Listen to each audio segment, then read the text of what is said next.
ये है कमाई का अड्डा, CNBC आवाज मोतीलाल ओसवाल स्टूडियो से लाइव।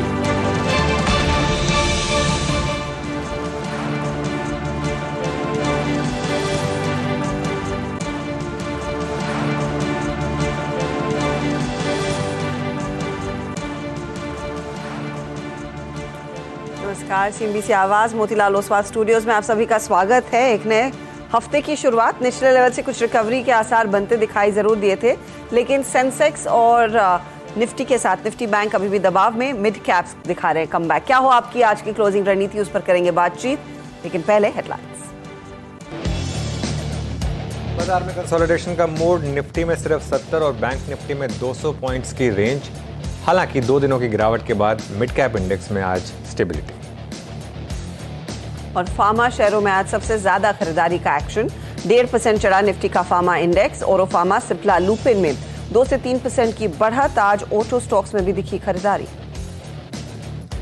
इनकम टैक्स विभाग के छापे की खबरों से श्री सीमेंट में तेज गिरावट, शेयर 6% ज्यादा फिसला। कंपनी की सफाई, कहा रेड नहीं चल रहा है सर्वे, जांच में देंगे पूरा सहयोग। और डीलिस्टिंग की तैयारी की खबर से आईसीआईसीआई सिक्योरिटीज में 10% का दिखा उछाल, 4 सत्रों में 20% से ज्यादा भागा शेयर। 29 जून की बोर्ड बैठक में होगा विचार। और ड्रोन बनाने वाली कंपनी आइडिया फोर्ज टेक्नोलॉजी के आईपीओ को शानदार रिस्पांस, खुलने के कुछ घंटों के भीतर ही 1.5 गुना भरा इशू। रिटेल कोटे में 6 गुना से ज्यादा मिली एप्लीकेशंस। ओके, वेल जो दिखता है वो बिकता है, बिल्कुल क्लियरली। और इस समय आइडिया फोर्ज एक क्लियरली मार्केट में एक मोमेंटम इस आईपीओ को लेकर। लेकिन कमाई का अड्डा में स्वागत है आपका। हर्षदा और मैं मुंबई से, और वीरू जुड़ेंगे आपके साथ दिल्ली स्टूडियो से। बात करेंगे मार्केट की स्ट्रैटेजी पर और कुछ इंडिविजुअल स्टॉक्स पर फोकस करेंगे।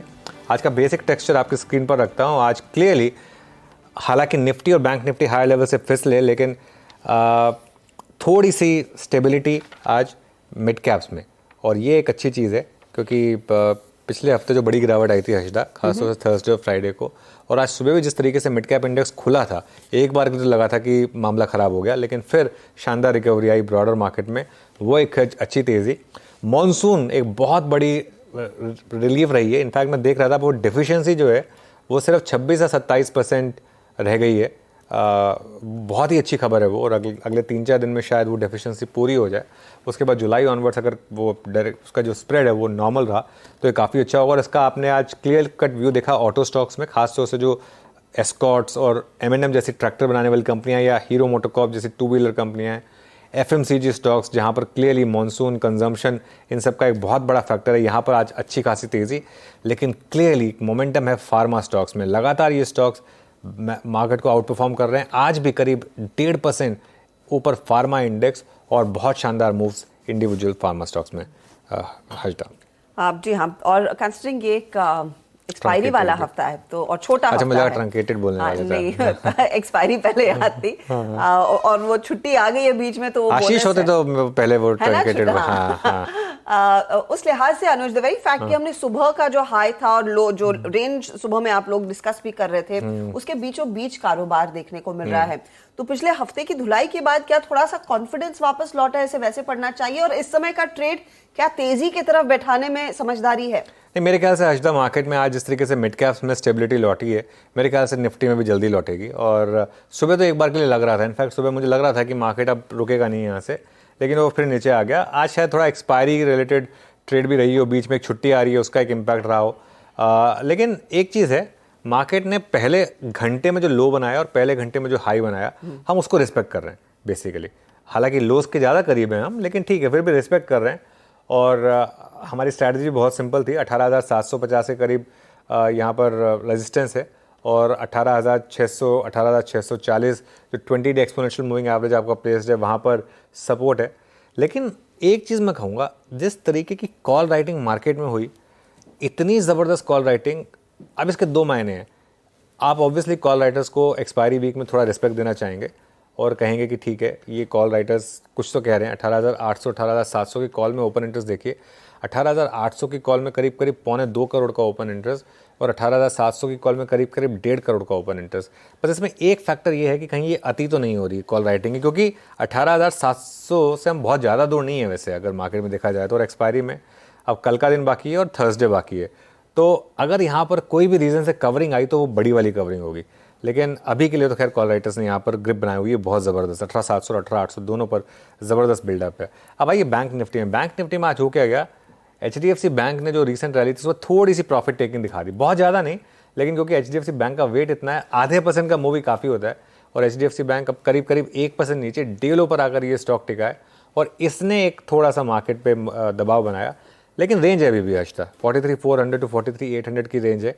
मुझे लग रहा है कि शायद एक्सपायरी तक ये रेंज रहे, उसके बाद ब्रेकआउट शायद या ब्रेकडाउन जो भी आना है शायद अगले हफ्ते की सीरीज में आएगा शायद। ऑफ कोर्स अब एक्सपायरी पर नजरें बनी रहेंगी और कई सारे जानकार ये भी कह रहे थे कि एक्सपायरी बीत जाए उसके बाद शायद हम उन ऑल टाइम हाईज पर कारोबार करते दिखाई देंगे। Fingers cross for that one. लेकिन वीरू, आज फिर हमने देखा है इंडेक्स भले ही ऊपरी लेवल से थोड़ा सा हल्का होता हुआ दिखाई दिया हो, स्टॉक स्पेसिफिक एक्शन भरपूर है। तो क्या डेटा पॉइंट्स आपने स्पॉट किए, किस पर नजरें? हर्षदा गुड आफ्टरनून, अनुज गुड आफ्टरनून। देखिए हर्षदा, कुछ दिग्गजों में थोड़े शॉर्ट रोल ओवर्स हैं। I mean for instance Grasim जो टॉप रोल ओवर्स की लिस्ट में शुमार है इंडेक्सेस में, करीब 61% short roll over. Wipro IT में लगभग 58% शॉर्ट रोल ओवर। आज निफ्टी बैंक में शुमार HDFC बैंक रिट्रेस हुआ एक बार फिर से 50-डे एक्सपोनेंशियल मूविंग एवरेज तक। मतलब शुक्रवार को गुरुवार को अच्छा मूव था, लेकिन आज बैकफुट पे आया। यहाँ पे भी आज थोड़े बहुत शॉर्ट पोजीशंस देखी गई हैं और इनफैक्ट नेक्स्ट सीरीज में यानी जुलाई में थोड़े शॉर्ट रोल ओवर्स देखे गए हैं। लगभग HDFC बैंक 57% रोल ओवर हो गया है। बाकी JSW स्टील में शॉर्ट रोल ओवर्स देखे गए। हीरो मोटर में थोड़ा सा आज लॉन्ग रोल ओवर था 50% एंड थैंक्स टू पूरा मतलब ऑटो स्पेस में अच्छा मूव था। और एक अल्ट्राटेक सीमेंट यहाँ पे करीब आप समझ लीजिए 47% रोल ओवर। लेकिन कुछ candidates like Grasim, Wipro, JSW steel, इनमें शॉर्ट रोल ओवर्स हैं। मिड कैप में अगर मैं जाऊं तो यहाँ पर कैनरा बैंक डोमिनेट कर रहा है, हालांकि यहाँ पे भी शॉर्ट रोल ओवर्स हैं 50% लगभग हो चुके हैं। ACC 48% और ABB करीब 49% रोल ओवर्स हैं यहाँ पर, और वेदांता और साथ ही साथ LTI माइंट्री ये करीब 47% रोल ओवर देता हुआ। मैं कैनरा बैंक का जिक्र मिड कैप के प्रोस्पेक्टिव से कर रहा था। जहाँ सबसे अच्छी स्ट्रेंथ है और पॉजिटिव रोल ओवर्स हैं और बदला कॉस्ट जो है वो काफ़ी पॉजिटिव है, अच्छी है, इंक्रीज हुआ है उसमें। That's only pharma Harshada.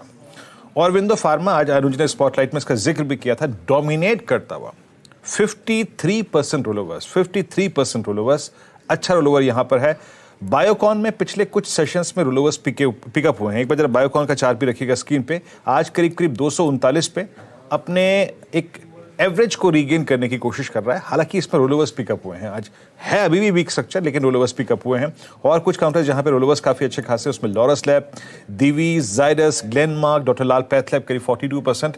तो एक चीज है, अगर एक सुदृढ़ मजबूत कोई स्पेस नजर आ रहा है अनुज इस वक्त, तो वो सारा का सारा रोल ओवर शीट पे फार्मा और डायग्नोस्टिक स्टॉक्स, ये दो स्पेस काफी स्ट्रॉन्ग। हर्षदा जी हाँ, वहीं पर इंटरेस्ट और वही दरअसल मिड कैप इंडेक्स की चाल को आज सुधारते हुए और बेहतर करते हुए पॉजिटिव टेरिटरी में निफ्टी आता हुआ अब 2 पॉइंट ऊपर और निफ्टी बैंक भी सिर्फ 11 पॉइंट नीचे। देखते हैं यहाँ से आगे आखिरी 1.5 घंटे में क्या होता है, लेकिन फटाफट से आपके लिए कुछ ट्रेंडिंग काउंटर्स स्क्रीन पर लेकर आएंगे जहां पर आज का खासा मोमेंटम देखने को मिल रहा है। तो फार्मा कंपनियों का जिक्र कर रहे थे हम।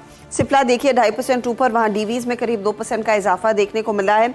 एक लंबी लिस्ट है आज मिड कैप फार्मा की भी जहां पर एक्शन है तेजी की तरफ। यूपीएल में 2% के गेन्स। वहीं टाटा कंज्यूमर सिटी की रिपोर्ट जो आई, 1000 के ऊपर के टारगेट्स, वो स्टॉक मोमेंटम दिखा रहा है। आज एमसीएक्स में हमने देखा है करीब 4% तक का इजाफा बनता दिखाई दिया। Laurus labs mid cap IT में आउट परफॉर्म कर रहा है। रेन इंडस्ट्रीज में अच्छी तेजी बनी है और आईसीआईसीआई सिक्योरिटीज भी 8% ऊपर उस अपडेट पर कि 29 को बोर्ड बैठक है और यहाँ पर डीलिस्टिंग पर विचार होगा। लेकिन जो नहीं चला है, जो लड़खड़ा रहा है, उसमें श्री सीमेंट है 7% का नुकसान। अपोलो टायर्स में हमने देखा 4% की गिरावट। तो क्लियरली जो मैनेजमेंट रीट्रेट कर रहा है 26 तक की जो अर्निंग्स रहेंगी उसका ज़्यादा इम्पैक्ट नहीं। एल&टी फाइनेंशियल होल्डिंग्स और कोल इंडिया में भी हमने देखा है आज कुछ पोजीशंस नरमी की तरफ आती हुई दिखाई दे रही हैं। तो ये फिलहाल मार्केट का हाल।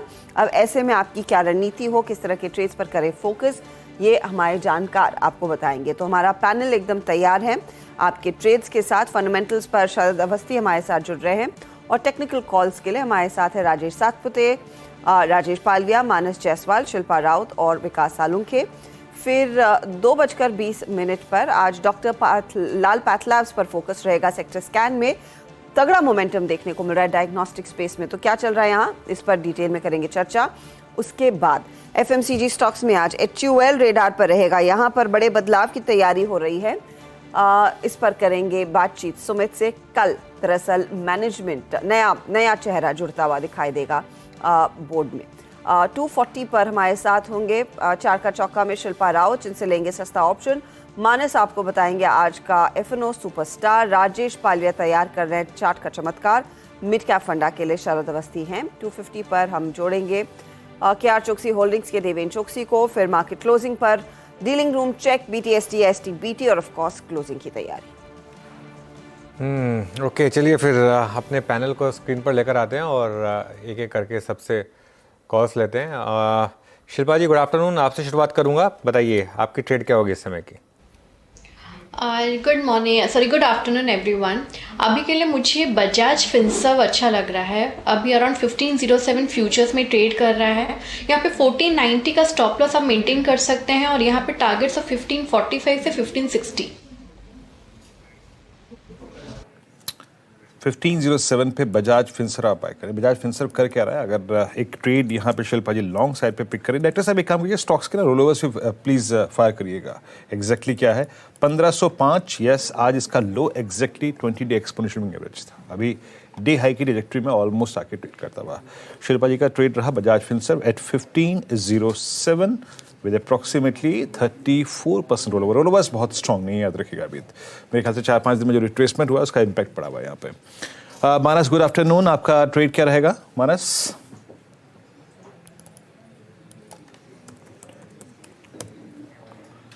मानस, वो एक अनम्यूट वाला बटन होगा, दबा देंगे जरा प्लीज। माफ करिएगा वीरेंद्र जी। तो देखिए, चोला फाइनेंस की जहां तक बात है, 3 दिन से हम सेलिंग प्रेशर देख रहे थे और आज भी वहां पर वीकनेस है। 20 डे मूविंग एवरेज के नीचे स्टॉक फिसला है, तो बिकवाली करने का ट्रेड लेना है। चोला फाइनेंस पे बिकवाली करनी है तो फ्यूचर में बिकवाली करिए। 1072 के आसपास के भाव चल रहे हैं, वहां पर आप बिकवाली कर सकते हैं।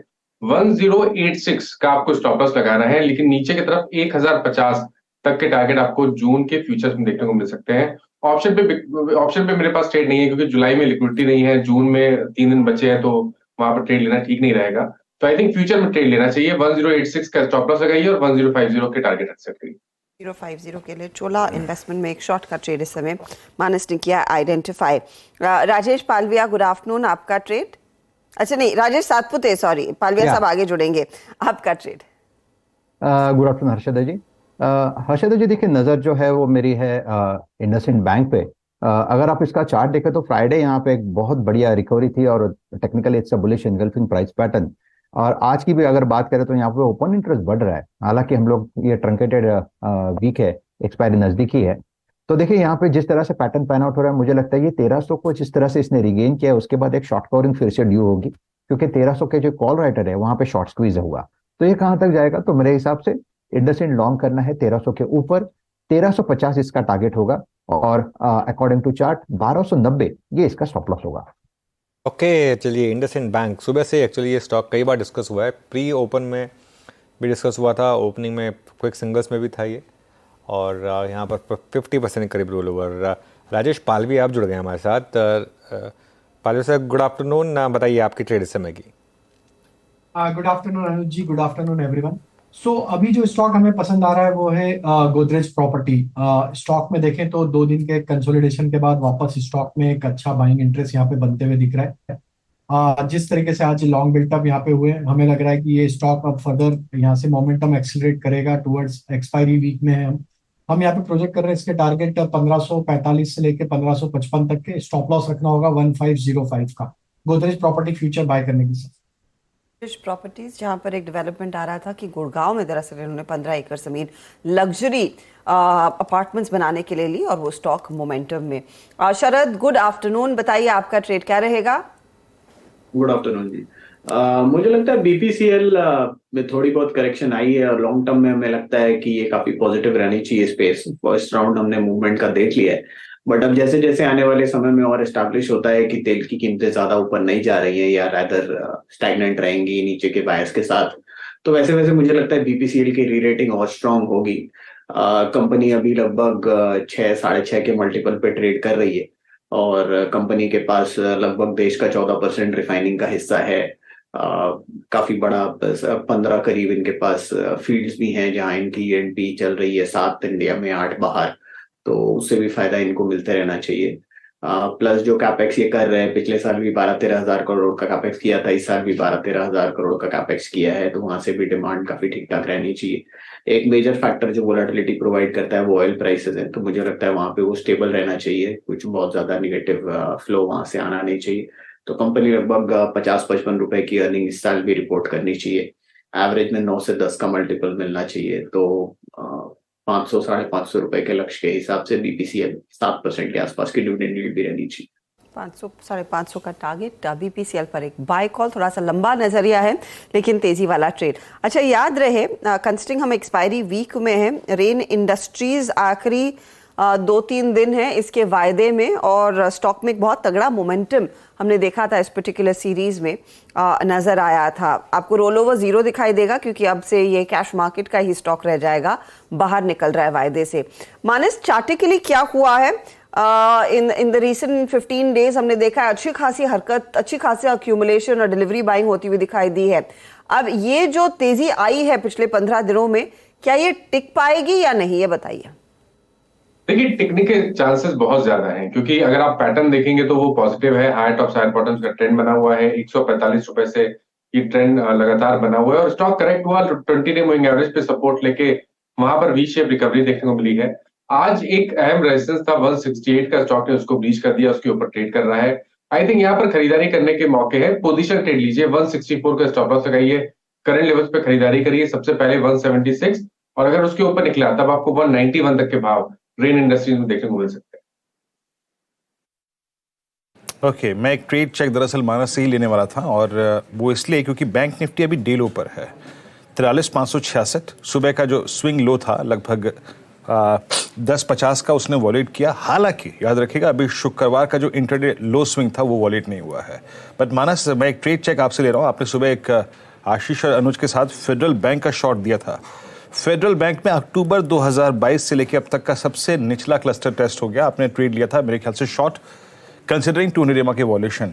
मानस, वो कवर कर ले या फिर अभी ओपन रहने दें, पैसा बनेगा यहाँ पर? देखिए, ओपन रहना चाहिए उस पोजीशन को, क्योंकि देखिए अगर ये दिसंबर लो के नीचे फिसला, मेरे ख्याल से वो 120.90 का भाव है। अगर उसके नीचे फिसला तो आई थिंक यहाँ पर गिरावट अच्छी खासी बढ़ेगी और शायद 115 और उसके ऊपर उसके नीचे 112 तक के स्तर देखने को मिल जाएंगे। और एक वीक स्ट्रक्चर को शॉर्ट करने में कोई आई थिंक एतराज नहीं होना चाहिए। ट्रेंड नेगेटिव है, लोअर टॉप लोअर बॉटम बन रहे हैं, 200 डे और 20 डे मूविंग एवरेज पे स्ट्रॉन्ग रेजिस्टेंस बना हुआ है। तो आई थिंक बिल्कुल अभी भी अगर आपने मॉर्निंग में ट्रेड नहीं लिया है तो मेरे हिसाब से तो अभी भी ट्रेड लेना चाहिए, शॉर्ट साइड पे ट्रेड लेना चाहिए। 123 रुपए 10 पैसे का आपको स्टॉप लॉस लगाना है और एक पोजीशन टारगेट 115 रुपए के सेट करते हैं। ओके, अच्छा, कुछ स्टॉक्स में अब मोमेंटम वापस लौट रहा है जहां पर थोड़ी सी हमने प्रॉफिट टेकिंग देखी थी पिछले कुछ दिनों में, जिसमें अशोक लेलैंड फॉर एग्जांपल आज यहाँ पर एक अच्छा मूव। सुबह हमने पॉइंट आउट किया था डिक्सन टेक पे, वहाँ पर एक अच्छा मूव रहा, लेकिन अशोक लेलैंड इस समय एक क्लियर कट मोमेंटम यहाँ पर वापस लौटता हुआ। टाटा केमिकल्स में भी थोड़ी सी बाइंग रिज्यूम हुई है, तो ये कुछ स्टॉक्स हैं जहाँ पर बाइंग है। लेकिन ऑटोज़ में मारुति सुजुकी यहाँ पर एक क्लियर कट मूव इस समय। अशोक लेलैंड, शिल्पा जी कोई व्यू आपका अशोक लेलैंड पर? क्या जो 2 दिन की गिरावट थी वो खत्म होने के साइंस है यहाँ पर? जी बिल्कुल अनुज जी, अशोक लेलैंड सुबह से ही एक रिडार में था। इनफैक्ट आज ऑटोज़ में तो आप जैसा आपने शो के स्टार्ट में भी बताया है, मूवमेंट बहुत पॉजिटिव है। तो यहाँ पे अशोक का स्ट्रक्चर भी बहुत पॉजिटिव है। यहाँ पे 160 के जोन्स में इसने अच्छा खासा सपोर्ट ले लिया है, तो मुझे लगता है gradually it is again moving towards 168-69 and उसके ऊपर अगर ये सस्टेन करता है then the open upside opening up towards 185 से 190 जोन्स। तो लेकिन यहाँ पे ऑफकोर्स एक बाइंग अभी है towards first targets of 168 to 169 zones and above that extended targets. Okay, अच्छा, एक और स्टॉक कोफोर्ज, एक बार कोफोर्ज का चार्ट चेक करते हैं क्योंकि यहाँ पर एक अच्छा मोमेंटम, इनफैक्ट चार्ट चेक से ज़्यादा जरूरी मैं एक बार शरद जी एक फंडामेंटल व्यू चाहूँगा आपसे। कोफोर्ज आपके ट्रैक लिस्ट में है क्या व्यू होगा स्टॉक पर? देखिए मुझे लगता है कोफोज, सायंट और परसिस्टेंट को एक बास्केट में वैल्यू करते हैं, और ये तीनों स्पेस में हमें लगता है सायंट में ऑलरेडी रनअप काफी स्टीप आया है, क्योंकि सायंट में री रेटिंग काफी स्ट्रांग हुई है, वैल्यूएशंस काफी सस्ती थी। बट अब अक्रॉस द बास्केट तीनों ही स्टॉक्स में हमें लगता है वैल्यूएशन लगभग फेयर वैल्यू के आसपास है। जैसे जैसे आने वाले समय में और डेवलपमेंट्स आती है, ये हम मानते हैं कि आने वाले समय में ग्रोथ सबसे ज्यादा इन तीनों में रहनी चाहिए स्पेस में, क्योंकि थोड़ा कॉम्प्लिकेटेड वाला इंजीनियरिंग टाइप का काम करते हैं, तो उसमें से इनको काफी फायदा मिलना चाहिए। बट अभी ये रनअप के बाद मुझे लगता है कि लगभग फेयर वैल्यू के आसपास है, हो सकता है थोड़ा टाइम करेक्शन देखने को मिले, तो यहाँ से बहुत ज्यादा अपसाइड तो तीनों स्टॉक में मुझे नजर नहीं आ रही। लेकिन फार्मा काउंटर्स में बहुत तेजी देखने को मिल रही है। ये एक पॉकेट जहाँ पर हम मेंशन भी कर रहे थे हेडलाइन में, अच्छी खासी तेजी है। दिग्गजों में तो तेजी है, लेकिन पालविया साहब अगर आपकी नजर लॉरस लैब्स पर गई हो, ग्रैन्यूल्स जैसे काउंटर्स पर गई हो, ग्लेनमार्क जैसे काउंटर्स पर गई हो, इवन सो अलेम्बिक, इन सब में काफी अच्छा मूव देखने को मिल रहा है। क्या आप पिक करेंगे eight this point in time? तो हर्षा जी बिल्कुल, ये स्टॉक्स में देखें तो तीनों चारों स्टॉक्स जिनका आपने जिक्र किया, काफी अच्छा बाइंग इंटरेस्ट बना हुआ है। लॉरस लैब के सेटअप को अगर हम देखें तो 3-4 दिन से एक करेक्टिव मूव था, पार्शियल प्रॉफिट बुकिंग थी, अब यहाँ पे वापस से बाइंग इंटरेस्ट बनते हुए दिखा है। हमें लगता है लॉरस लैब में जिस तरीके के सेटअप नियर टर्म चार्ट पे बने हुए, यहाँ पे 355 352 ये एक इंपॉर्टेंट सपोर्ट एरिया है। अगर ये इस लेवल को होल्ड आउट करता है तो इसमें पुल बैक जो बना है एक्सटेंड होते हुए दिखना चाहिए, और यहाँ पे नेक्स्ट टारगेट जो बन सकता है 375 की तरफ आते हुए दिख सकता है। वहीं ग्लेनमार्क का स्ट्रक्चर भी हमें काफी अट्रैक्टिव लग रहा है। ग्लेनमार्क में ये थर्ड कंसेक्यूटिव वीक है जहाँ पे एक स्टॉक साइडवेज कंसोलिडेशन दिखा रहा है एक बड़ी रैली के बाद। लेकिन ओवरऑल स्ट्रक्चर इसके पॉजिटिव है। हमें लगता है ग्लेनमार्क में हो सकता है हम टूवर्ड्स एक्सपायरी यहाँ पे एक अच्छा मोमेंटम बनते हुए देखें। 665 670 तक की अपसाइड हमें लगता है इसमें अगले 3-4 सेशन में आते हुए दिख सकती है। स्टॉप लॉस रखना होगा यहाँ पे करीब 628 के आसपास। ओके, तो ग्लेनमार्क जैसे काउंटर्स में एक अपॉर्चुनिटी साफ दिख रही है, मोमेंटम है। एलम्बिक में भी एल्कम में भी मोमेंटम देखने को मिल रहा है। लॉरस लैब्स पर 375 का टारगेट आ रहा है। चलिए अब विकास सालों को भी जोड़ लेते हैं और उनसे पूछते हैं वो क्या ट्रेड लेना पसंद करेंगे। विकास, गुड आफ्टरनून। बताइए, इस तरह के मार्केट में आप क्या पिक कर रहे हैं? Good afternoon Ashwin. देखो, ओवरऑल हमने देखा है कि मार्केट अभी फिलहाल तो एक इम्पोर्टेंट जो लेवल है 18,670, उसके नीचे स्पॉट फिलहाल ट्रेड करते हुए देखने मिल रहा है। ये देखना जरूरी है कि क्लोजिंग कहाँ पे रखता है। अगर उसके नीचे रखता है थोड़ा सा भी कॉशियस रहेगा, लेकिन स्टॉक स्पेसिफिक मेरे मिक्स रहेंगे। मुझे लगता है कि गोदरेज प्रॉपर्टी यहाँ पे बाय करके जाना चाहिए। शॉर्ट टर्म कॉल है, ऊपर में मुझे लगता है वापस 1580 1590 की टारगेट गोदरेज प्रॉपर्टी में आते हुए देखने मिल सकते हैं। जिस हिसाब से आज इंट्राडे उसका जो चार्ट स्ट्रक्चर बनते हुए देखने मिल रहा है, तो पॉजिटिव रीजन इस काउंटर में एक देखने मिल सकता है। 1490 का स्टॉप लॉस लगा है, गोदरेज प्रॉपर्टी को यहाँ पे बाय करना है। जो हमने देखा है कि डेली चार्ट पे भी हमने लास्ट 5 से 6 दिन में थोड़ा सा रिट्रेसमेंट इस काउंटर में देखा था। फ्राइडे क्लोजिंग मैनेज की थी और आज उसको वापस ऊपर में जो फ्राइडे का हाई है वो ब्रेक करने के बाद एक पॉजिटिव रीजन अभी सेकंड हाफ में गोदरेज प्रॉपर्टी में देखने मिल रहा है। तो 1590 के लिए गोदरेज प्रॉपर्टी बाय कर सकते हैं। दूसरा रहेगा, अभी फिलहाल इस स्टॉक के बारे में बात भी हुआ था, फेडरल बैंक। यहाँ पे सेल कॉल रहेगा। अगर चार्ट स्ट्रक्चर देखो तो यहाँ पे क्लियरली इंडिकेट कर रहा है कि यहाँ से और नीचे की तरफ फेडरल बैंक आते हुए देखने मिल सकता है। नीचे में वापस जो रेंज यहाँ पे ओपन होती है देखने मिल रही है वीकली चार्ट पे, यहाँ से 115 114 जो रेंज है वहां तक मुझे लगता है आराम से एक रिट्रेस कर सकता है। जो एक्सटेंशन की लेवल थी 61.80 के, वो 115 के आसपास आते हुए देखने मिल रही है। तो ये यहाँ से 115 तक फेडरल बैंक में एक सेल ऑफ आ सकता है। ऊपर में 124 एक इम्पोर्टेंट रेजिस्टेंस इस काउंटर में देखने मिला है। लास्ट 2 ट्रेडिंग सेशन में हमने देखा है 124 ब्रेक नहीं कर पा रहा, तो 124 के स्टॉप लॉस से इसमें सेल करना है। नीचे में 114 115 टारगेट फेडरल बैंक में भी मुझे लगता है 1 से 2 दिन में भी, एक वीक के पॉइंट ऑफ व्यू में अगर इसको लेके जाए तो मुझे लगता है एक प्रेशर बिल्ड होते हुए देखने मिलेगा। तो फेडरल बैंक सेल रहेगा और गोदरेज प्रॉपर्टी बाय रहेगा। ओके, तो ये फेडरल बैंक में सेल साइड का कॉल और गोदरेज प्रॉपर्टीज एक कंसेंसस कॉल है तेजी की तरफ।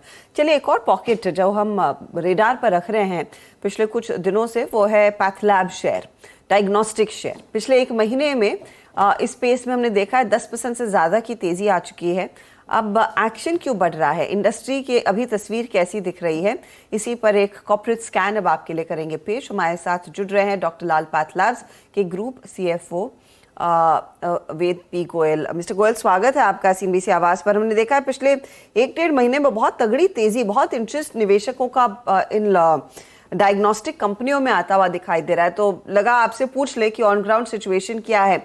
अब Q1 रफली खत्म हो रहा है, अब यहाँ से मॉनसून जैसे जैसे पिकअप होता है वो फ्लू सीजन भी चढ़ने लगता है, तो I am expecting things will pick up for you in terms of testing. लेकिन Q1 रफली किस तरह का प्रदर्शन रहा है? पिछली बार आपने मेंशन किया था कि कुछ कॉस्ट बढ़ने के आसार हैं, कितना अब्जॉर्ब कर रहे हैं, कितना पास ऑन कर रहे हैं उन्हें? गुड आफ्टरनून हर्षा जी। देखिए, Q1 तो अभी चल रहा है तो मैं कुछ कमेंट नहीं करूंगा। जो पास्ट Q4 या पिछला साल है वो हमारा एग्जिट बेसिस पे है, वो हम वहां पहुंच गए जो प्री कोविड लेवल पे हम करते थे। तो हम अगर पिछले क्वार्टर की ग्रोथ देखेंगे तो हमारी करीब 14% की ग्रोथ थी, उसमें सबर्बन का भी इम्पैक्ट है। बट ओवरऑल अगर पास्ट ट्रेंड में जाए प्री कोविड लेवल पे हम आ गए हैं। रही जहाँ मौसम की बात और Q1 जो अभी चल रहा है, इस बारी हमने देखा है कि वेदर अनयूजुअल है। जैसे दिल्ली में भी देखेंगे मई में और अभी जून में भी कभी बारिश इतनी जल्दी नहीं होती थी या वेदर ऐसा नहीं होता था जो इस टाइम देखा है। तो वेदर का तो इम्पैक्ट है, बट ओवरऑल जो ट्रेंड है वो हमारा प्री कोविड लेवल पे जो हम करते थे वो मुझे लगता है कि वो हम आ गए हैं। अब इस बीच कंपटीशन ऑफ कोर्स लगातार इंटेंसिफाई हो ही रहा है, जिस तरह के ऑनलाइन प्लेयर्स ऑफर्स लेकर आते हैं। तो वो जो प्राइसिंग पर कॉम्पिटिटिव इंटेंस था वो कुछ अबेट हुआ है या फिर वो प्रेशर बरकरार है? आप लोगों पर भी बोझ है कुछ प्राइस कट्स लेने का, क्योंकि मेरे ख्याल में पिछली बारी आपने जो भी स्टांस लिया था प्राइस हाइक का वो फरवरी में लिया था, और उस तब से लेकर अब के बीच आई एम श्योर कंपटीशन काफी बढ़ चुका है। नहीं, मैं इसको दूसरी तरफ से देखता हूँ। इनफैक्ट पिछले 2 क्वार्टर से मुझे लगता है कि कंपटीशन स्टेबल हुआ है। जितने भी हम प्राइस कंपटीशन स्पेशली जो न्यू एज प्लेयर या ई कॉमर्स प्लेयर के तरफ से देखते थे वो कहीं ना कहीं स्टेबलाइज हुआ है। इनफैक्ट बाकी लोगों ने भी प्राइस हाइक लिए हैं, हमने तो बाद में लिया था फरवरी में, उससे पहले लोगों ने प्राइस हाइक लेना शुरू किया और हमने जब प्राइस हाइक लिया तो उनके लिए थोड़ा रिलीफ हो गया, उन्होंने भी काफी प्राइस हाइक लिया उसके बाद। तो मुझे लगता है कंपटीशन जो पहले जितना अग्रेसिव था अभी इतना अग्रेसिव नहीं है, कहीं ना कहीं ये स्टेबलाइज हो रहा है इस लेवल पे। ओके गोयल साहब, जब आप इस शब्द का इस्तेमाल कर रहे हैं कि स्थितियां अब स्टेबलाइज हो रही हैं, मैं 2 प्रश्न पूछना चाहूँगा एक के बाद एक। पहली बात तो यह है कि पोस्ट आई थिंक कोविड अब आप वॉल्यूम्स को कैसे डिफाइन करते हैं? भाई पहले आपके पास 5 क्लाइंट आते थे तो, या फिर पेशेंट्स आते थे तो वो 5 के 5 ही हैं, या फिर पर पेशेंट अब नंबर ऑफ टेस्ट बढ़ रहे हैं? मैं ये पूछना चाहूँगा specially between I think CY22 के सेकेंड हाफ में और CY23 के फर्स्ट हाफ में पेशेंट्स प्लस टेस्ट पर पेशेंट, इसमें कुछ बदलाव आया है क्या सर वर्सेस पेंडेमिक और प्री पेंडेमिक लेवल से? जी वीरेंद्र जी, बहुत अच्छा प्रश्न है आपका, क्योंकि हमारा जो पेशेंट वॉल्यूम होता है हम वो पेशेंट विजिट काउंट करते हैं। जैसे एक पेशेंट 2 बार ही आता है साल में तो दो विजिट उसकी काउंट होती है। लेकिन जो आपका प्रश्न है कि हमारा पर पेशेंट टेस्ट वॉल्यूम बढ़ा है, वो डेफिनेटली हमारा बढ़ा है। अगर आप देखें तो 2.5 पर पेशेंट होते थे टेस्ट हमारे कोविड डेज में, अभी वो करीब करीब 2.7 पे पहुंच गए हैं। और उसका मेन कारण है जो हमारा स्वस्थ फिट की कंट्रीब्यूशन हमारी 14-15% से लेके अब हमारी करीब करीब 22% हो गई है। तो उसकी वजह से जो टेस्ट पर पेशेंट है वो इंक्रीज कर गए हैं, और वो गोइंग फॉरवर्ड भी मुझे लगता है जो ट्रेंड है, जो ज्यादा लोग ऑप्ट करते हैं वो पैकेजेस ऑप्ट करते हैं, तो टेस्ट पर पेशेंट का डायरेक्शनली बढ़ना संभव है। यहाँ से भी और टेस्ट पर पेशेंट हमारे बढ़ सकते हैं। ओके चलिए ठीक है, तो आपने ये बात स्वीकार की कि टेस्ट पर पेशेंट बढ़ रहे हैं। अच्छा सर, क्योंकि पूरा का पूरा कोविड का सेंटर था दिल्ली NCR, और मैं पिछले कुछ नंबर्स को देखा था तो उसमें दिल्ली NCR में जो आपका मार्केट शेयर था और थोड़ा सा घटा भी था, बट अब पोस्ट कोविड दिल्ली NCR कैसा कर रहा है, इस पर आपकी राय चाहूँगा। लास्ट 3-4 महीने से फीलिंग क्या आ रही है इस मार्केट को लेकर आपकी? देखिए वीरेंद्र जी, बहुत ही मतलब सेटिस्फाइंग है हमारी दिल्ली की ग्रोथ, दिल्ली की जो परफॉर्मेंस है। ऑफ कोर्स कोविड में जो है हमने दिल्ली में हमारा सबसे ज़्यादा इम्पैक्ट हुआ था, और कंपटीशन भी आप देखेंगे तो सबसे ज़्यादा दिल्ली में ही है। जितने भी नए प्लेयर आए हैं सारे दिल्ली में है। बट लास्ट क्वार्टर और इस क्वार्टर में अगर हम डायरेक्शनली देखें तो दिल्ली हमारा काफ़ी अच्छा कर रहा है, और दिल्ली जो हम प्री कोविड लेवल पे करते थे, I think Delhi has reached that level now. अच्छा कर रहा है, और पिछले 2-3 महीने में दिल्ली का मार्केट शायद आपने रीगेन किया है। मैं ये पूछना चाह रहा था एग्जैक्टली। अच्छा सर, ये बताइए, अभी कुछ देर पहले हर्षदा के प्रश्न के उत्तर के जवाब में जी आपने एक बात कही थी कि we took some price hikes. ये जो फरवरी में आपने प्राइस हाइक्स लिए थे सर, ये अक्रॉस द बोर्ड थे या फिर कुछ पर्टिकुलर सेगमेंट में थे? और मुझे ये बताइए, ये प्राइस हाइक मार्जिन्स को सस्टेन करने के लिए थे या फिर मार्जिन्स को एक्सपेंड करने के लिए थे? अब मार्जिन्स की स्थिति, वो जो हिस्टोरिकली आपने कुछ प्राइस हाइक्स लिए हैं 3-4 महीने में, उसके बाद इस क्वार्टर के लिए लाइकली टू बी किस रेंज में रहेगी? देखिए, प्राइस हाइक लेने के बाद पहली बात तो प्राइस हाइक हमने कई सालों से लिए नहीं। वरिंदर जी, आप देखेंगे 4-5 साल से हमने कोई प्राइस हाइक नहीं लिया, और इतनी इन्फ्लेशन के बाद भी हमने उसको ऑब्जर्व किया। हमारे मार्जिन्स जो मेंटेन थे। सर गोयल साहब, जहाँ पे कुछ मैनुअल इंटरवेंशन होता है उसमें प्राइस हाइक्स लिए थे। मैं अब पर्टिकुलर टेस्ट का नाम नहीं लूंगा, लेकिन लिए थे आपने। हाँ, मैं बता रहा हूँ आपको सर, जो हमारा अभी प्राइस हाइक हुआ है जो फरवरी में जो आप बात कर रहे हैं, वो हमने खाली स्पेशलाइज्ड और सुपर स्पेशलाइज्ड टेस्ट पे लिए हैं। बाकी जो रूटीन के टेस्ट हैं, जो फ्रीक्वेंटली ऑर्डर टेस्ट हैं, उन पे हमने कोई अभी प्राइस हाइक नहीं लिया। और उस पे हमारा मानना है कि क्योंकि अभी कंपटीशन अभी भी खत्म नहीं हुआ है, कंपटीशन अभी भी है, इसलिए प्राइस प्रेशर उन पे अभी भी है, तो उन पे हमने कोई प्राइस इंक्रीज नहीं लिया है। लेकिन सुपर स्पेशलाइज्ड और स्पेशलाइज्ड जो टेस्ट है, उन पे हमने प्राइस तो करीब करीब आप मान के चलिए कि 50-60% पोर्टफोलियो पे हमने प्राइस हाइक लिया है। और जो प्राइस हाइक लिया है उसका एनुअलाइज बेसिस पे अगर हम करेंगे तो 2 से 2.5% का बेनिफिट मिलता है रेवेन्यू ग्रोथ पे। 2 से 2.5% का इम्पैक्ट आता है एनुअलाइज बेसिस पे। बहुत शुक्रिया। आई थिंक आपकी वर्डिंग्स, आपके आज की कमेंट्री एटलीस्ट हमको इस क्वार्टर के लिए ऑप्टिमिस्टिक बना रही है सर। बहुत बहुत शुक्रिया इस कार्यक्रम में शामिल होने के लिए और सभी महत्वपूर्ण पहलुओं पर बातचीत करने के लिए, प्राइस हाइक्स को लेकर, मार्केट्स को लेकर, दिल्ली मार्केट को लेकर अपनी राय रखने के लिए। डॉक्टर लाल पैथलेब आपकी स्क्रीन पे आ रहा है, इट्स ऑलमोस्ट 2155। एक बार मेट्रोपोलिस भी रखिएगा क्या कर रहा है। मेट्रोपोलिस, दोनों ही स्टॉक्स में मूव अच्छा था। यस, मेट्रोपोलिस भी 1425 पर। शरद, आपकी राय, फार्मा अच्छा कर रहा है, बट एक ऐसे समय जब फार्मा अच्छा कर रहा है, क्या आप इस वक्त कोई डायग्नोस्टिक स्टॉक को चेज करना चाहेंगे, और आपका प्रेफर्ड अगर है तो क्या? देखिए, मुझे लगता है प्रेफर्ड पिक ये फ्रंटलाइन स्टॉक्स में तो हमको कुछ समझ में नहीं आता, क्योंकि जिन वैल्यूएशंस पे ट्रेड कर रहे हैं वो थोड़ा सा एक्सपेंसिव साइड पे हैं, 40-45 टाइम फॉरवर्ड। मुझे लगता है कंपैरेटिवली कृष्णा डायग्नोस्टिक एक छोटी कंपनी है जो अफोर्डेबल हेल्थ केयर की तरफ ज्यादा फोकस कर रहे हैं, अफोर्डेबल डायग्नोस्टिक्स की तरफ, तो और उनकी ग्रोथ प्लान्स भी काफी अग्रेसिव हैं। तो मुझे लगता है वो एक कंपनी हो सकती है जहां वैल्यूएशन कंफर्ट उनको ज्यादा है। और दूसरा प्रोबेबली थायरोकेयर, और रिसेंटली जैसे गवर्नमेंट ने भी रिफर्बिश्ड मशीन्स वगैरह अलाउ करने की योजना दी है, तो मुझे लगता है इन कंपनीज को काफी फायदा होना चाहिए डायग्नोस्टिक स्पेस में। डायग्नोस्टिक्स में छोटे टिकट साइज के स्टॉक्स जैसे कृष्णा पर ज़्यादा फोकस, थायरोकेयर जो ज़्यादा सस्ता है कंपेयर टू मेट्रोपोलिस और डॉक्टर लाल। अच्छा, by the way, mid cap index आपकी स्क्रीन पर लेकर आएंगे क्योंकि ये 200 पॉइंट से ज़्यादा की बढ़त पर कर रहा है कारोबार।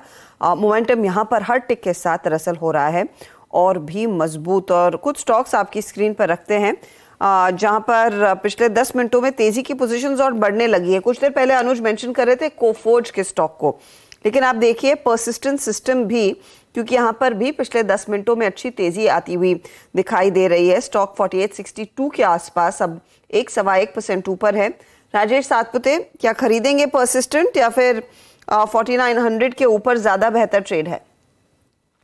बिल्कुल हर्षदा जी, देखिए अगर परसिस्टेंट का चार्ट देखे तो वैसे तो इसमें वीकनेस ही था इस सीरीज में, क्योंकि ऊपर से जहां टूटते गया उसने हर अपने लेवल को ब्रेक किया है। तो अभी ये जो है ये रिलीफ रैली है, और आपने बिल्कुल सही कहा, अभी यहाँ पे खरीदी, यहाँ पे जो बाइंग है, फ्रेश बाइंग नहीं हो सकती, क्योंकि इसका जो रेजिस्टेंस बनता है वो करीबन 4870 से लेके 4910 के ट्रेजेक्टरी में आता है, जहां पे 50, 20 एंड 10 डीमा है। तो अगर कुछ लॉन्ग करना है तो ब्रेकआउट के लिए इंतजार करें, otherwise this will be just a relief rally. Relief rally, breakout का इंतजार 4900 के आसपास देखेंगे, इसे रिविजिट किया जा सकता है। अच्छा, अब देखिए आप जुबिलेंट फूड के स्टॉक को करीब 3% का इजाफा यहाँ पर साफ नजर आ रहा है। इनफैक्ट कंजम्पशन से जुड़े हुए, चाहे वो आपकी छोटी FMCG कंपनियां हो, आपकी और टू व्हीलर स्टॉक्स हो, उन सब में तेजी बनती दिखाई दी है। लेकिन जुबिलेंट फूड में एक अच्छा खासा momentum pickup, little early to say कि रोल ओवर की पोजीशंस क्या रहेंगी, क्योंकि अब तक सिर्फ 44-45% का ही देखने को मिला है। मानस, आपकी अप्रोच क्या है जुबिलेंट को लेकर? पिछले हफ्ते भी बीच में इसमें कुछ चाल मजबूती की दिख रही थी। तो बिल्कुल हर्षिता सही कह रहे हैं आप। पहले भी हमने यहाँ पर तेजी देखी थी और 200 डे मूविंग एवरेज स्टॉक ने ब्रीच भी किए थे, लेकिन स्टॉक ऊपर सस्टेन नहीं हो पाया और लास्ट सेशन में तो काफी अच्छी खासी गिरावट देखने को मिली थी। 20 डे मूविंग एवरेज के नीचे फिसला, 100 डे और 50 डे मूविंग एवरेज पे आज सपोर्ट लिया, वहां पर बाइंग इंटरेस्ट देखने को मिल रहा है। बट फिर भी करंट लेवल्स पे खरीदारी करने की राय नहीं रहेगी। खरीदारी केवल 498 रुपीज के ऊपर करेंगे और उस केस में 486 के स्टॉप लॉस लगाएंगे, क्योंकि उसके बाद आपको शायद 505 के ऊपर के भाव भी देखने को मिलेंगे और 517 के भाव भी देखने को मिल सकते हैं। तो अभी खरीदारी नहीं करनी है, 498 के ऊपर खरीदारी करनी है। के ऊपर ही दरअसल स्टॉक में पोजीशन लेनी, यानी कि 8 रुपए और चल जाए, स्टेबल हो, तब खरीदारी की पोजीशन में 550 का टारगेट आएगा, वरना दूर ही रहे। टू व्हीलर स्पेस में देखिए हीरो मोटोकॉर्प अब देखते देखते 2.5% ऊपर, अचानक इसमें पिछले 10 मिनटों में 1% की और तेजी जुड़ गई है। मारुति की चाल अब नियरली 2% की मजबूती की तरफ आती हुई और M&M भी अब 2% ऊपर है। टाटा मोटर्स भी कैचअप करता हुआ और आयशर मोटर्स आधे % के गेम्स। तो अचानक तेजी आ रही है। यहाँ पर हर्षदा एक बहुत ब्यूटीफुल सेटअप है, पूरा का पूरा auto space, market leading index, इससे ज़्यादा करेक्शन नहीं देगा आपको, जो पिछले 2 दिन में करेक्शन आई थी। प्लस यहाँ पर वो जो एक मॉनसून का इम्पैक्ट है वो क्लियरली विजिबल है। और आप देखिए, अगर इकोनॉमी में वापस ये जो एक डर का फैक्टर था कि मॉनसून की वजह से कुछ प्रॉब्लम आएगी, लेकिन वो एक क्लियर कट अप्रोच थी कि यहाँ पर, और प्रोफाइल ऑफ स्टॉक्स जिस तरीके से भागे, हीरो मोटोकॉर्प, आपका M&M, अशोक लेलैंड, यहाँ पर मुझे लग रहा है कि एक अच्छा मोमेंटम। इनफैक्ट अशोक लेलैंड मुझे लग रहा है कि अब वापस शायद तैयार है अपने 52 वीक हाइस की तरफ जाने के लिए और अपने ऑल टाइम हाइस जो रहेंगे इसके, उसकी तरफ जाने के लिए। इनफैक्ट शिल्पा, कोई ऑप्शन लिया जाए अशोक लेलैंड में, अगर कोई सजेस्ट करना चाहेंगे आप ट्रेड यहाँ पर तो? जी बिल्कुल, अशोक लेलैंड के जैसे हम लोग ने, मैंने आपको अभी इस शो के स्टार्ट में आपने पूछा तो मैंने आपको सजेस्ट किया था, यहाँ पे आप 170 का जो कॉल ऑप्शन है जुलाई सीरीज का, आप इसमें पार्टिसिपेट कर सकते हैं। रफली 3 रुपये 25 पैसा भी चल रहा है। इट्स मुझे लगता है बहुत ही मैनेजेबल रिस्क है ये। यहाँ पे आपको हार्डली कुछ खोने के लिए है। स्टॉप लॉस लगाना भी है तो आप 1 रुपये का यहाँ पे लगा के चलिए और व्यू सही जाता है ये टूवर्ड्स 8 to 10 आपको ट्रेड करते हुए मिलेगा। अशोक लेलैंड का जुलाई का 170 का कॉल ऑप्शन आप ले सकते हैं, यहाँ पर एक अच्छा मोमेंटम पॉसिबल है। एक और स्टॉक जहाँ पर आज थोड़ा सा मोमेंटम थोड़ा सा लौटा है वो है टाटा कम्युनिकेशंस। एक बार वो चार्ट लेकर आते हैं टाटा कम्युनिकेशंस का। मानस, एक बार जरा व्यू दीजिए इस पर। देखिए टाटा डिविडेंड एक्स हुआ इस पे, तो उस एक्स के बाद हेलो टाटा कम्युनिकेशंस, चलिए मानस, आई थिंक कुछ तकनीकी दिक्कत है इस पर। राजेश पालविया, आपको व्यू देंगे? तो बिल्कुल, टाटा कम्युनिकेशन में देखें तो एक करेक्टिव मूव था लास्ट वीक में, लेकिन ओवरऑल अगर इसके सेटअप देखें तो एक बुलिश टेरिटरी में ही स्टॉक ट्रेड कर रहा है। काफी अच्छे मोमेंटम हमने पिछले कुछ हफ्तों में देखे हैं। तो स्टॉक में एक माइल्ड प्रॉफिट बुकिंग के बाद वापस से यहाँ पे बाइंग का रुझान बनते हुए दिख रहा है। हमें लगता है स्टॉक में जो लो बने थे वो करीब थे 1550 के आसपास, वही लेवल को स्टॉप लॉस रख के पोजीशन लॉन्ग साइड का होल्ड किया जा सकता है। अपसाइड में हमें लग रहा है 1620 तक का अपसाइड यहाँ पे शॉर्ट टर्म में देखने को मिल सकता है। तो 1620 यहाँ पे हमें लग रहा है पहला टारगेट आते हुए दिख सकता है। ओके, तो ये फिलहाल आपके लिए टाटा कम्युनिकेशंस पर राय, मोमेंटम है, खरीदारी का भी मौका। अब थोड़ा सा गियर शिफ्ट करते हैं और कंजम्पशन थीम की बात करते हैं, जहां पर आज सबसे ज्यादा एक्शन देखने को मिल रहा है और HUL फोकस में रहेगा, क्योंकि कल दरअसल मैनेजमेंट में बड़ा बदलाव देखने को मिलेगा। संजीव मेहता साहब MD और CEO के पद को छोड़ रहे हैं और इस पद की कमान संभालने के लिए तैयार किया गया है रोहित जावा को। अब रोहित जावा के सामने दरअसल क्या चुनौतियां हैं? पिछले 10 साल संजीव मेहता की अगुवाई में HUL ने क्या कुछ हासिल किया और यहां से आगे ग्रोथ को लेकर किन खास चीजों पर रहेगा कंपनी का फोकस, उसकी अब बात करेंगे। थोड़ा सा फॉरवर्ड लुकिंग अब फोकस रहेगा। सुमित हमारे साथ जुड़ गए हैं वो डेटा पॉइंट्स लेके। सुमित, देखिए, एक बड़ा फेरबदल होने वाला है, वो भी देश की सबसे बड़ी FMCG कंपनी हिंदुस्तान यूनिलीवर में। और जो बड़े बदलाव हैं उसमें एक दशक के बाद ये बदलाव होने जा रहा है, जहां पर संजीव मेहता साहब जो कि पिछले 10 साल से कंपनी के साथ MD CEO के तौर पे कार्यरत थे, वो बदलाव अब रोहित जावा वहां पर कंपनी के MD एंड CEO का पद संभालेंगे और एक कल से बदलाव होने जा रहे हैं। दरअसल ये 2013 से संजीव सर जो हैं वो कंपनी के साथ कार्यरत थे बतौर MD एंड CEO, और उससे पहले भी एसोसिएटेड थे, लेकिन MD एंड CEO के तौर पर वो पिछले 10 साल से कामकाज कर रहे थे।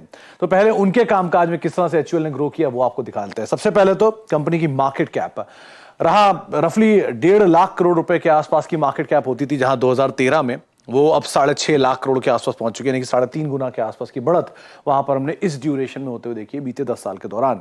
बीते 10 साल में कंपनी की बिक्री 27,000 करोड़ से बढ़ के सीधे 60,500 मोटा 61,000 करोड़ रुपए के आसपास पहुंची। करीब 3.5 गुना के आसपास का सवा गुना के आसपास का इजाफा यहां पर भी होता हुआ दिखाई पड़ा है। इसके अलावा कंपनी के मुनाफे में भी, जहां करीब 3,800 करोड़ रुपए के आसपास का मुनाफा होता था सन 2013 में, वो अब जाके 10,150 करोड़, रफली 1.5 गुना के आसपास की बढ़त यहां पर भी होते हुए दिखाई पड़ी है। और इस ड्यूरेशन में अगर स्टॉक की परफॉर्मेंस देखें तो क्योंकि मार्केट कैप 3.5 गुना है, तो स्टॉक भी रफली 3.5 गुना के आसपास बढ़ा है। 600 रुपए का स्टॉक आज 2650 है, 3.5 गुना की बढ़त ये भी देखने को मिली। इसी ड्यूरेशन में एक GSK की बड़ी ब्लॉक डील भी हमने देखी थी 2500 करोड़ रुपए के आसपास की, जो पिछले 10 साल में पहली बार कोई इक्विटी छूटते हुए दिखाई पड़ी थी हिंदुस्तान यूनिलीवर के अंदर। तो इस तरह के बड़े डेवलपमेंट इस 10 साल की ड्यूरेशन में हुए। लेकिन अब आगे क्या जो कमान है वो रोहित जावा साहब संभालेंगे। कौन है रोहित जावा साहब? पहले आप उनके कुछ डिटेल्स आपके सामने आएंगी। वो कंपनी के साथ काफी समय से एसोसिएटेड है और 1988 में बतौर मैनेजमेंट ट्रेनी के तौर पर कंपनी से जुड़े थे। फिलीपाइंस और चाइनीज, दो बड़ी मार्केट्स को टॉप 10 मार्केट्स के अंदर लेकर आए। मार्केट शेयर भी उन्होंने इंप्रूव किया, करीब 75% के आसपास के मार्केट शेयर लेकर आए इन दोनों मार्केट्स के अंदर। टॉप 10 यूनिलीवर की मार्केट्स के तौर पे इन दोनों मार्केट्स को उन्होंने बनाया भी। किस तरह की ग्रोथ देखने को मिली इन दोनों मार्केट्स के अंदर, चाइनीज और फिलीपाइंस मार्केट्स के अंदर? फिलीपाइंस में करीब 7% के आसपास की ग्रोथ और चीन मार्केट में सालाना ग्रोथ करीब 9% के आसपास उनके कार्यकाल के दौरान हमने आते हुए देखी।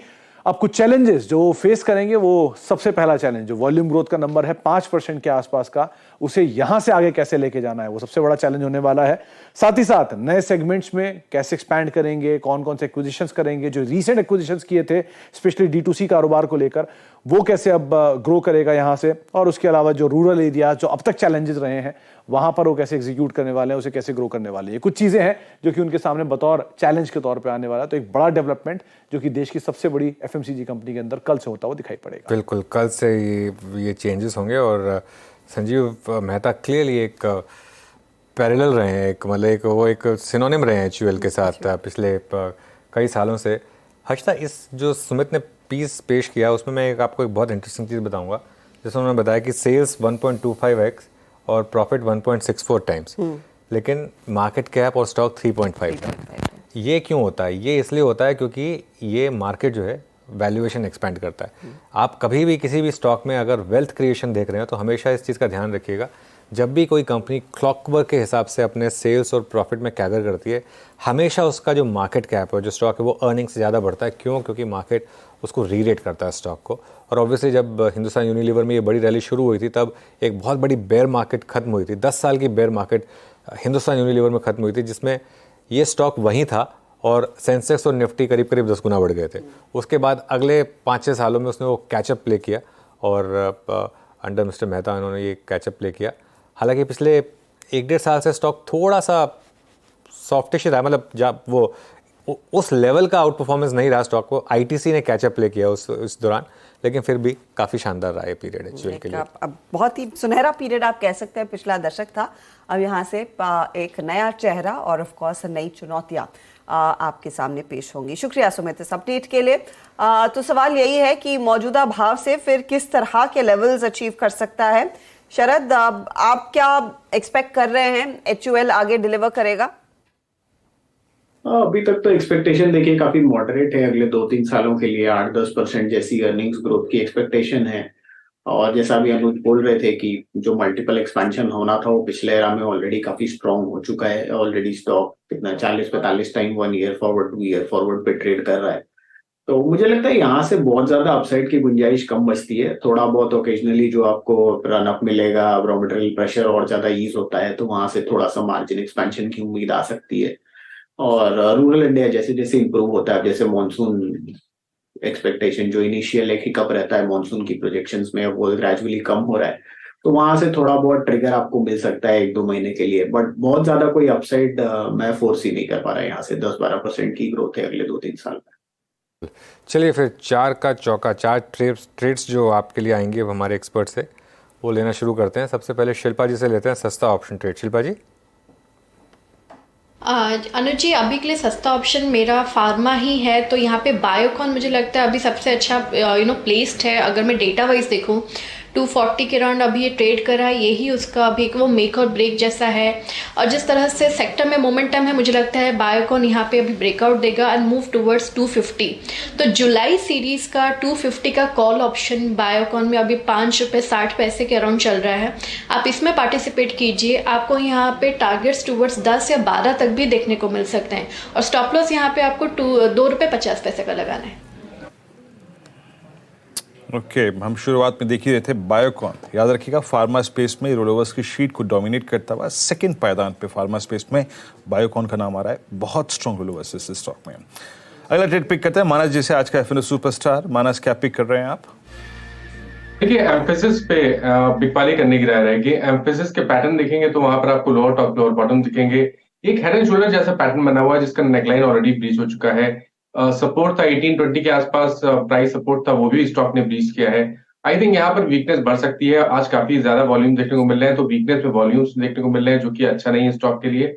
आई थिंक गिरावट बढ़ सकती है। करंट लेवल्स पे आप बिकवाली कर सकते हैं। फ्यूचर में जून के फ्यूचर में बिकवाली कर सकते हैं। 1817 के भाव चल रहे हैं। करंट लेवल्स पे बिकवाली करिए। 1840 का स्टॉप लॉस लगाइए और नीचे की तरफ 1770 तक के टारगेट देखने को मिल सकते हैं। 1770 के टारगेट आपको देखने को मिल सकते हैं। ऑप्शन में ट्रेड लेना हो तो जुलाई मंथ का 1800 का पुट ऑप्शन ले सकते हैं। 64 रुपीज के आसपास ट्रेड हो रहा है, वहां पर 54 रुपीज के स्टॉप लॉस से खरीदारी करिए 85 रुपीज के टारगेट के लिए। ओके, तो एम्फेसिस में एक क्लियरली शॉर्ट का ट्रेड है, 1770 के लिए शॉर्ट करें। और अगर आप ऑप्शन में ट्रेड लेना चाहते हैं तो 1800 का पुट लेकर जाएं, यहाँ पर वो मंदी की तरफ ही पैसा बनेगा। राजेश पालविया, चार्ट का चमत्कार। अच्छा जी, तो टेक्निकली हमें जो स्टॉक पसंद आ रहा है वो ऑटोमोबाइल स्पेस से, और उसमें महिंद्रा एंड महिंद्रा के साथ हम जाना चाहेंगे। स्टॉक में अगर वीकली सेटअप को देखें तो ऑलमोस्ट एक वी शेप रिकवरी यहाँ पे बनते हुए दिखी। अब स्टॉक वापस अपने फरवरी के जो हाई बने थे वो स्विंग हाई को निगोशिएट करते हुए दिख रहा है। डेली सेटअप में देखें तो ऑलमोस्ट 3 दिन की जो गिरावट थी उसको यहाँ पे कवर अप करते हुए दिख रहा है। स्टॉक ने एग्जैक्ट 20 डे मूविंग एवरेज के आसपास से सपोर्ट लेके जो पुल बैक बनाया है, हमें लगता है ये स्टॉक वापस अपने अप ट्रेंड को रिज्यूम करते हुए दिखेगा। अपसाइड के टारगेट हम प्रोजेक्ट कर रहे हैं एम&एम में जो आना चाहिए करीब 1440 1445 की तरफ आते हुए दिख सकते हैं। स्टॉप लॉस होना चाहिए करीब 1370 के आसपास।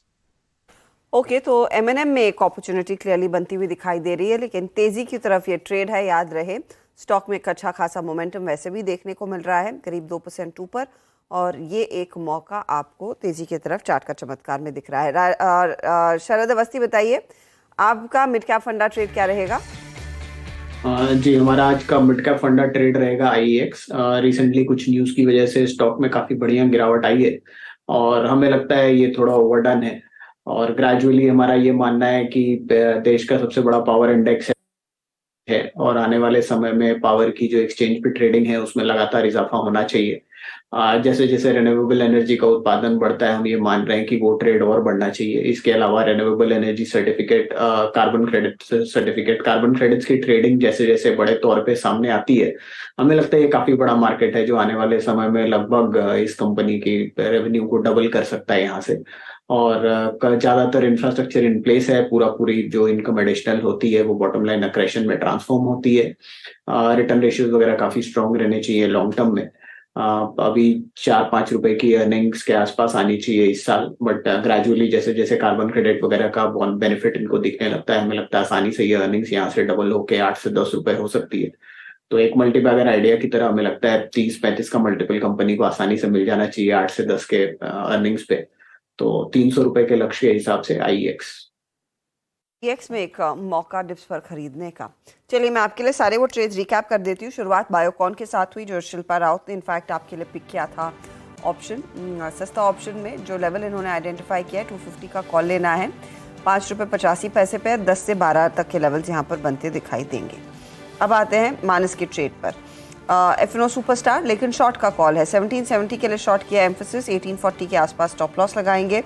राजेश पालविया ने एमएनएम पर एक तेज़ी का कॉल दिया है 1440 के टारगेट के लिए, तेज़ी करनी चाहिए और 1370 आपके लिए स्टॉप लॉस का काम करेगा। मिड कैप फंडा में आया है IEX जिसमें हाल ही में काफ़ी करेक्शन हुआ था, तो एक अच्छा मौका यहाँ पर खरीदारी करने का।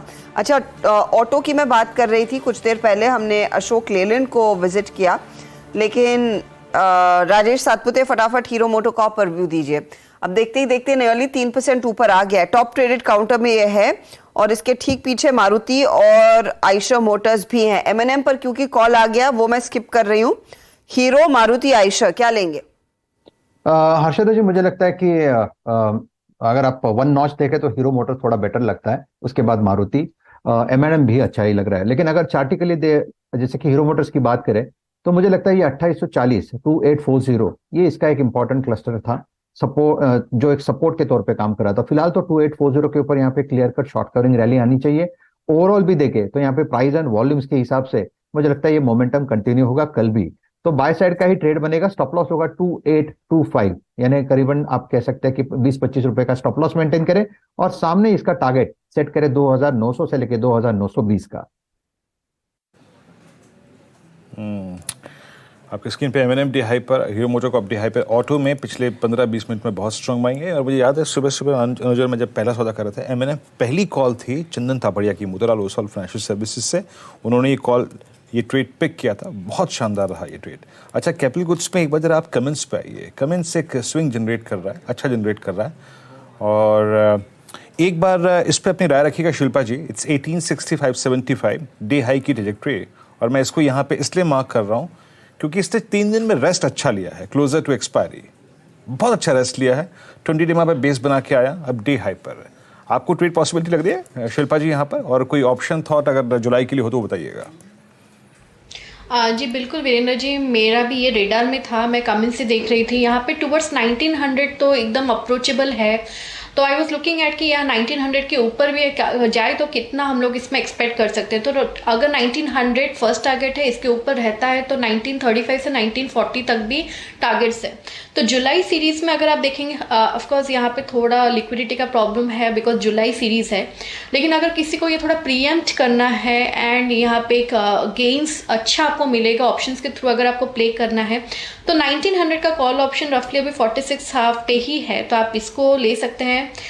यहाँ पे मुझे लगता है टारगेट्स टुवर्ड्स 80 भी आपको देखते हुए मिलेंगे, और स्टॉप लॉस यहाँ पे आपको रफली 30 के अराउंड मेंटेन करना है। Okay, comments 1900 call @4650। याद रखिएगा सारे ऑप्शंस जो डिस्कशन में इस कार्यक्रम में हो रहे हैं जुलाई, जून के कोई विचार नहीं है। फिलहाल एक छोटा सा ब्रेक, और मार्केट्स निफ्टी बैंक थोड़ा सा अगर आप देखें 10-20 पॉइंट अपने लोअर ट्रैजेक्टरी से उभरा है, और 18671 इस वक्त निफ्टी का छोटा सा ब्रेक लेके तुरंत हासिल होता है। बिग मार्केट वॉइसेस में आज हमारे साथ हैं केआर चौकसी से देवेंद्र चौकसी। देवेंद्र जी शुक्रिया जुड़ने के लिए शो में। मार्केट में पिछले 2 दिन में थोड़ी सी नर्वसनेस थी, खासतौर से मिड कैप्स में, आपके हिसाब से क्या वो अब खत्म हुई, और क्या मार्केट रेडी है वापस आगे मूव ऑन करने के लिए? या अनुज, गुड आफ्टरनून।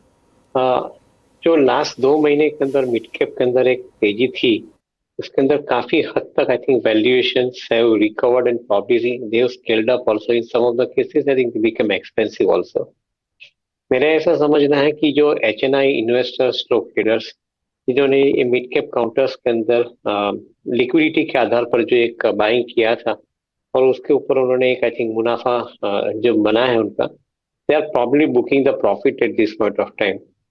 मैं ऐसा समझता हूँ कि आई थिंक ज्यादातर फंड्स ये प्रॉफिट बुक करने के साथ में शिफ्ट हो रहे हैं some of the large cap की तरफ, because comparatively the large cap companies have underperformed in the market in last 2 months vis-a-vis the mid cap companies.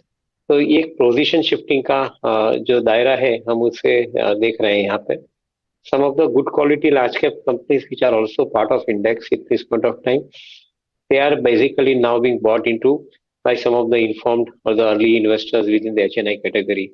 And that is where I believe that I think some market is doing some amount of, I think, balancing adjustment as we want to call it. शायद ये दायरा थोड़ा तक चलेगा, समय तक चलेगा, ऐसा मेरा मानना है. But good part is that money is getting shifted into the better quality stocks. अच्छा, आज ऑटोज में अच्छी तेजी देवेन, और क्या मॉनसून का जो एडवांस हुआ है पिछले 3-4 दिन में, उससे एक नई लेग मिलेगी इन स्टॉक्स को? मैं ऐसा मानता हूँ कि I think overall opportunity auto basket के अंदर काफी हद तक आई थिंक हम देख रहे हैं. कंपनीज के पास आई थिंक एक अच्छी आगे की एक विजिबिलिटी भी है. ऑर्डर्स के हिसाब से देखे तो जब पिछले साल के अंदर जब भी पोजीशन के अंदर because of the chip shortage ये प्रॉब्लम थी, ये साल के अंदर ये शॉर्टेज की प्रॉब्लम शायद नहीं है. But to a greater extent I think this is going to probably solve lot of problems for many of the auto companies as far as the volume is concerned. Fortunately, ये साल के अंदर दूसरी चीज हमें देखने मिल रही है कि because of the continuous spending by the government on infrastructure and also the investment made by the industry through the PLI schemes and others, मेरा ऐसा मानना है कि the amount is coming in hands of people for discretionary spending. At the same time, I think with the good monsoon prospects currently, I believe that जो rural area के अंदर जो crop की पोजीशन है 3 महीने के बाद की, उनकी संभावना के अंदर एक ऐसा समझ के चलते हैं कि I think the auto demand will surge going forward. तो maybe I think second half of the financial year we should be seeing a significantly large portion of auto demand coming up in commercial vehicle, which would be my preference to I think a beginning stage, and then maybe into 2-wheelers and the 4-wheelers. So from that perspective, I believe that I think auto should remain a buy opportunity in the market at this time. Autos में एक अच्छा मौका, और खासतौर से CV side पर आपको ज़्यादा बायस दिख रहा है तेजी का, क्योंकि अनुज मेंशन कर रहे थे मॉनसून में जो पिकअप देखने को मिला वो थोड़ा सा सेंटिमेंट पर आज रिफ्लेक्ट कर रहा है. जब हम एफएमसीजी कंपनियों की बात करते हैं, आज मिसाल के तौर पर आप टाटा कंज्यूमर का शेयर देखें, ऑफ कोर्स यहाँ पर सिटी की भी रिपोर्ट आई, 1020 का टारगेट है, एचयूएल फोकस में है, कल वो बड़ा मैनेजमेंट चेंज वहाँ पर होता हुआ दिखाई देगा. एफएमसीजी को लेकर स्पेशली क्योंकि मॉनसून में एक पिकअप देखने को मिला है, कितने आप आश्वस्त हैं कि वो ग्रोथ और बेहतर हो सकती है, और वॉल्यूम्स जो रफली 5% के आसपास एचयूएल ने क्लोज किए थे FY23 में, वो कंपनी बेटर कर पाएगी उन्हें? तो हर्षदा, एक ऐसी उम्मीद ऐसी बनती है कि जो डिस्क्रिशनरी स्पेंडिंग और जो हाथ के कंज्यूमर के पास जो स्पेंडिंग का जो पावर बढ़ा है, that is ultimately benefiting the consumption space in general. और एफएमसीजी काउंटर्स के अंदर और एफएमईजी काउंटर्स के अंदर eventually I think this money will come and come with a very sustainable kind of a growth prospects. तो मेरा ऐसा मानना है कि एक तरफ डिमांड सिनेरियो बरकरार रहना, दूसरी तरफ जो दाम है, जो इन्फ्लेशनरी प्रेशर था रॉ मटेरियल के अंदर, that has basically started coming down because of the control prices as far as I think the input is concern. So be it HUL, be it food companies like Britannia, I think all these companies are basically having relatively better assurance at this point of time on the inflationary pressure side. तो एक तरफ demand scenario better रहना, दूसरी तरफ pricing scenario के कारण profit margin better रहना, और तीसरी तरफ जो मैं देखता हूँ कि कंपनियां एक आर्टिफिशियल इंटेलिजेंस के माध्यम से बिजनेस का ग्रोथ अच्छी तरह से प्लान कर रही है. एचयूएल की मैनेजमेंट का एक इंटरव्यू के अंदर they have given a very good insight into this particular subject. तो मेरा ऐसा मानना है कि systematically I think one will probably see the larger amount of growth which is profitable growth in FMCG company, और वहां पे आई थिंक एक उम्मीद अच्छी बनती है. Maybe some companies are already priced in and ज्यादा उसके ऊपर हेडरूम इमीडिएट नहीं मिल रहा है, बट कोई भी प्राइस करेक्शन के अंदर आता है तो आई थिंक सालाना 15 से 20% का ग्रोथ कमाने के लिए प्राइस के अंदर एक फॉलिंग मार्केट के अंदर आई थिंक एक अपॉर्चुनिटी गिनी जानी चाहिए एफएमसीजी काउंटर्स के अंदर. ओके, एफएमसीजी डिफेंसेस में एक स्पेस पे बात हुई. देवेंद्र जी का आपने व्यू सुना. लेट्स सी निफ्टी फार्मा एक बार देखिए आपकी स्क्रीन पे 13377 CY23 के नए हाइस पर निफ्टी फार्मा इंडेक्स. और मैं अगर इस लेवल को देखूं तो लास्ट टाइम हमने ये लेवल देखा था 4 नवंबर 2022 को। क्या शानदार move Nifty pharma index. Deven भाई, फार्मा में सेलेक्टिव होके अभी कुछ देर पहले आपके आने से पहले इस कार्यक्रम में हम डॉक्टर लाल पैथलैब की मैनेजमेंट से बात कर रहे थे, जहाँ पे वो कह रहे थे कि वॉल्यूम्स थोड़े से इंप्रूव हुए हैं, प्राइस हाइक्स हम ले पा रहे हैं, इंडस्ट्री वाइड प्राइस हाइक्स हो रहे हैं जो कि कॉस्ट प्रेशर्स को थोड़ा सा रिलैक्स करेंगे। अगर मैं आपसे पूछूं सर कि एग्जैक्टली फार्मा में, डायग्नोस्टिक्स में और हॉस्पिटल चेंज के स्टॉक्स को मिला के अगर एक दो स्टॉक्स पिक करने हो तो वो क्या होंगे? और डायग्नोस्टिक सेगमेंट को हम शायद इतने क्लोजली नहीं स्टडी करते जितनी क्लोजली हम एपीआई बेस्ड और क्राइम्स बेस्ड बिजनेस को स्टडी करते हैं। और जो कंपनी के पास स्पेशलिटी जेनरिक्स का कारोबार है, जिनके पास अच्छी प्रोडक्ट्स लॉन्च हो रही है स्पेशलिटी जेनरिक्स के अंदर, उनके अंदर हमें ज्यादा विश्वास है। So from a perspective of looking at immediate priority, I think likes of Divi's, likes of Laurus, and to a greater extent companies like Sun Pharma, Cipla, जहाँ पे हमें कॉम्प्लेक्स जेनरिक्स के साथ में एपीआई का कारोबार आगे बढ़ते दिख रहा है, तो ये चीज के अंदर हम थोड़ा ज्यादा ध्यान देते हैं। May be fully clear that pharma company के अंदर शायद 15 से 20% के आसपास ग्रोथ मैक्सिमम कमाने को मिल सकता है, that too at a corrected levels in the prices.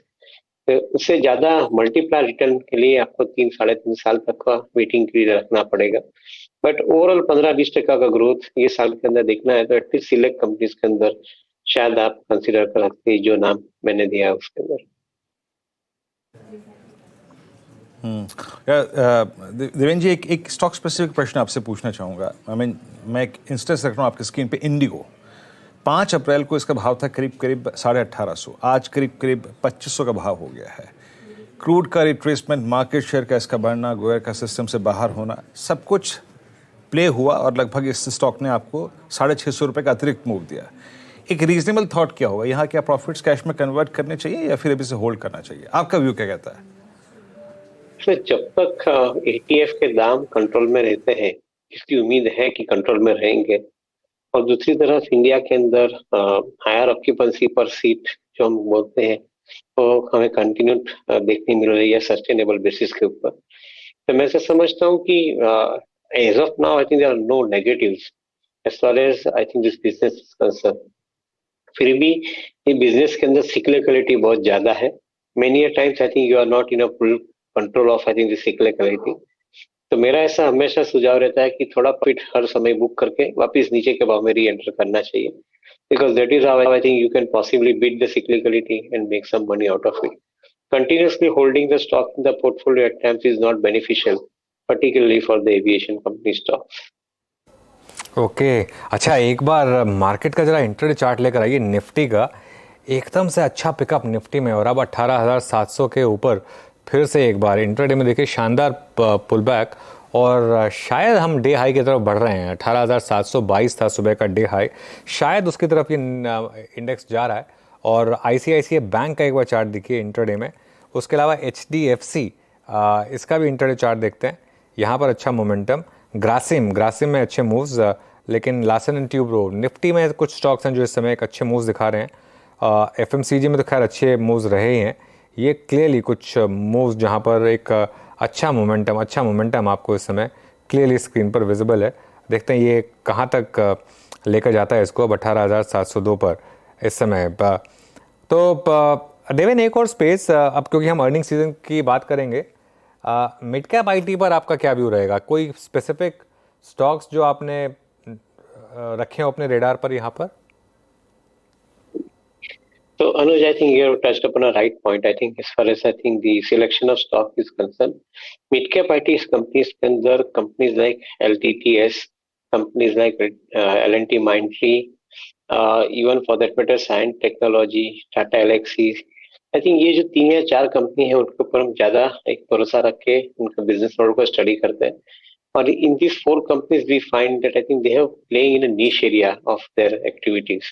So to a greater extent उनके पास एक तो अच्छी ऑर्डर बुक मिलती है and at the same time I think at a margin which is relatively higher compared to their peers in the frontline business.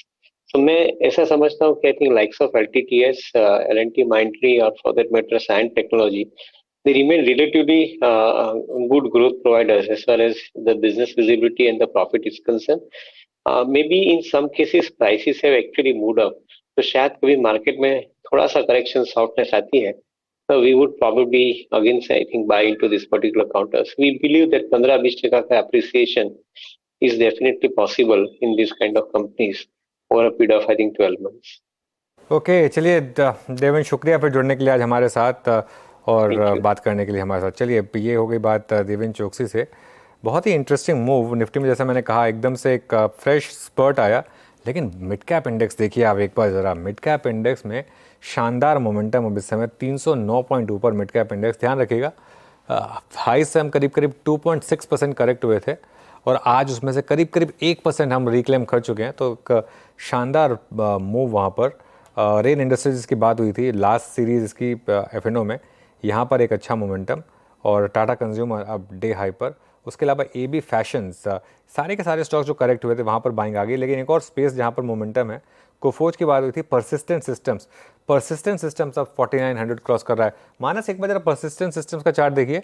एक fresh swing शुरू हुई है यहाँ पर, अच्छा मोमेंटम. इनफैक्ट कोई ट्रेड यहाँ पर आप लेना चाहेंगे? बिल्कुल अनुज जी, देखिए पिछले 5 दिनों में स्टॉक करेक्ट हुआ था, 4800 के आसपास बेस बनाया. आज रिकवरी में एक प्राइस ब्रेकआउट देखने को मिला है 4880 के ऊपर. लेकिन फिर भी खरीदारी तभी करेंगे जब 20-day मूविंग एवरेज के ऊपर स्टॉक निकलेगा. तो 4910 के ऊपर खरीदारी करेंगे. अभी के लिए थोड़ा इंतजार करें तो बेहतर रहेगा. माफ करिएगा, जो 20-day मूविंग एवरेज है वो 4950 है, तो 4950 के ऊपर खरीदारी करनी है. ओके, परसिस्टेंट आपकी स्क्रीन पे 49 पे. अच्छा, मेरी स्क्रीन पे कुछ थोड़े अपटिक्स जो हैं वो केमिकल स्टॉक्स में आ रहे हैं. टाटा केमिकल्स 993 डे हाई की ट्रैजेक्टरी में, बट अभी भी इसको मतलब पुश करने वाली, डाउन साइड पे पुश करने वाला जो जोन है वो सामने ही खड़ा है, तो मैं इसको स्किप करता हूँ. SRF को लेके आइए एक बार. SRF में भी अपटिक्स आए थे 2337. ये भी थोड़ा सा डे हाई की ट्रैजेक्टरी में, बट अगेन ओवरसोल्ड स्टॉक है. छोड़िए, बात नहीं करते इस पर. बस मैं चेक ले रहा था एक बार यहाँ पे.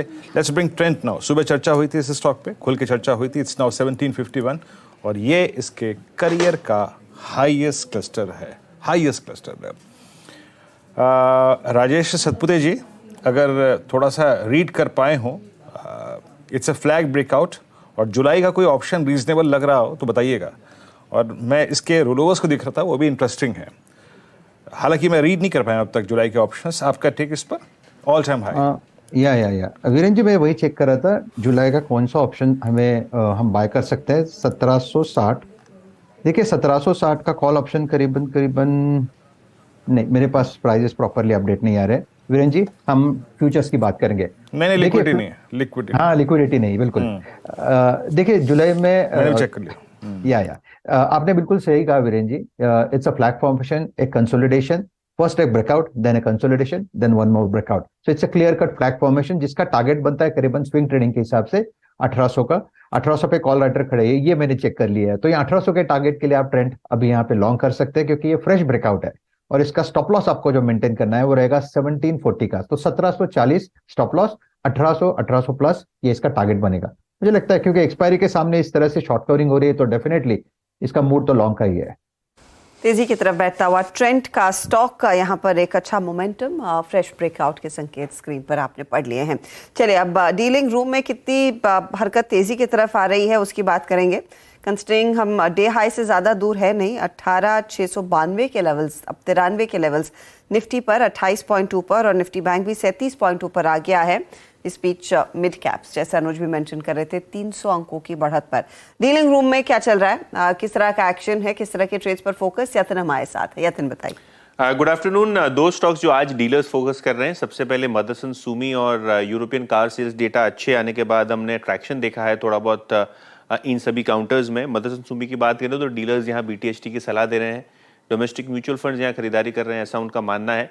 और आज अगर आप देखें तो अच्छा ट्रैक्शन है ओपन इंटरेस्ट में. डीलर्स का मानना ये है 87 से लेके 88 तक के टारगेट्स यहाँ 1-2 ट्रेडिंग सेशंस में देखने को मिलने चाहिए, तो ये यहाँ खरीदारी कर रहे हैं. और REC PFC ये भी 2 काउंटर्स हैं जहाँ डीलर्स फिर से एक बार इंडिकेट कर रहे हैं कि काफ़ी अच्छी HNI बाइंग है.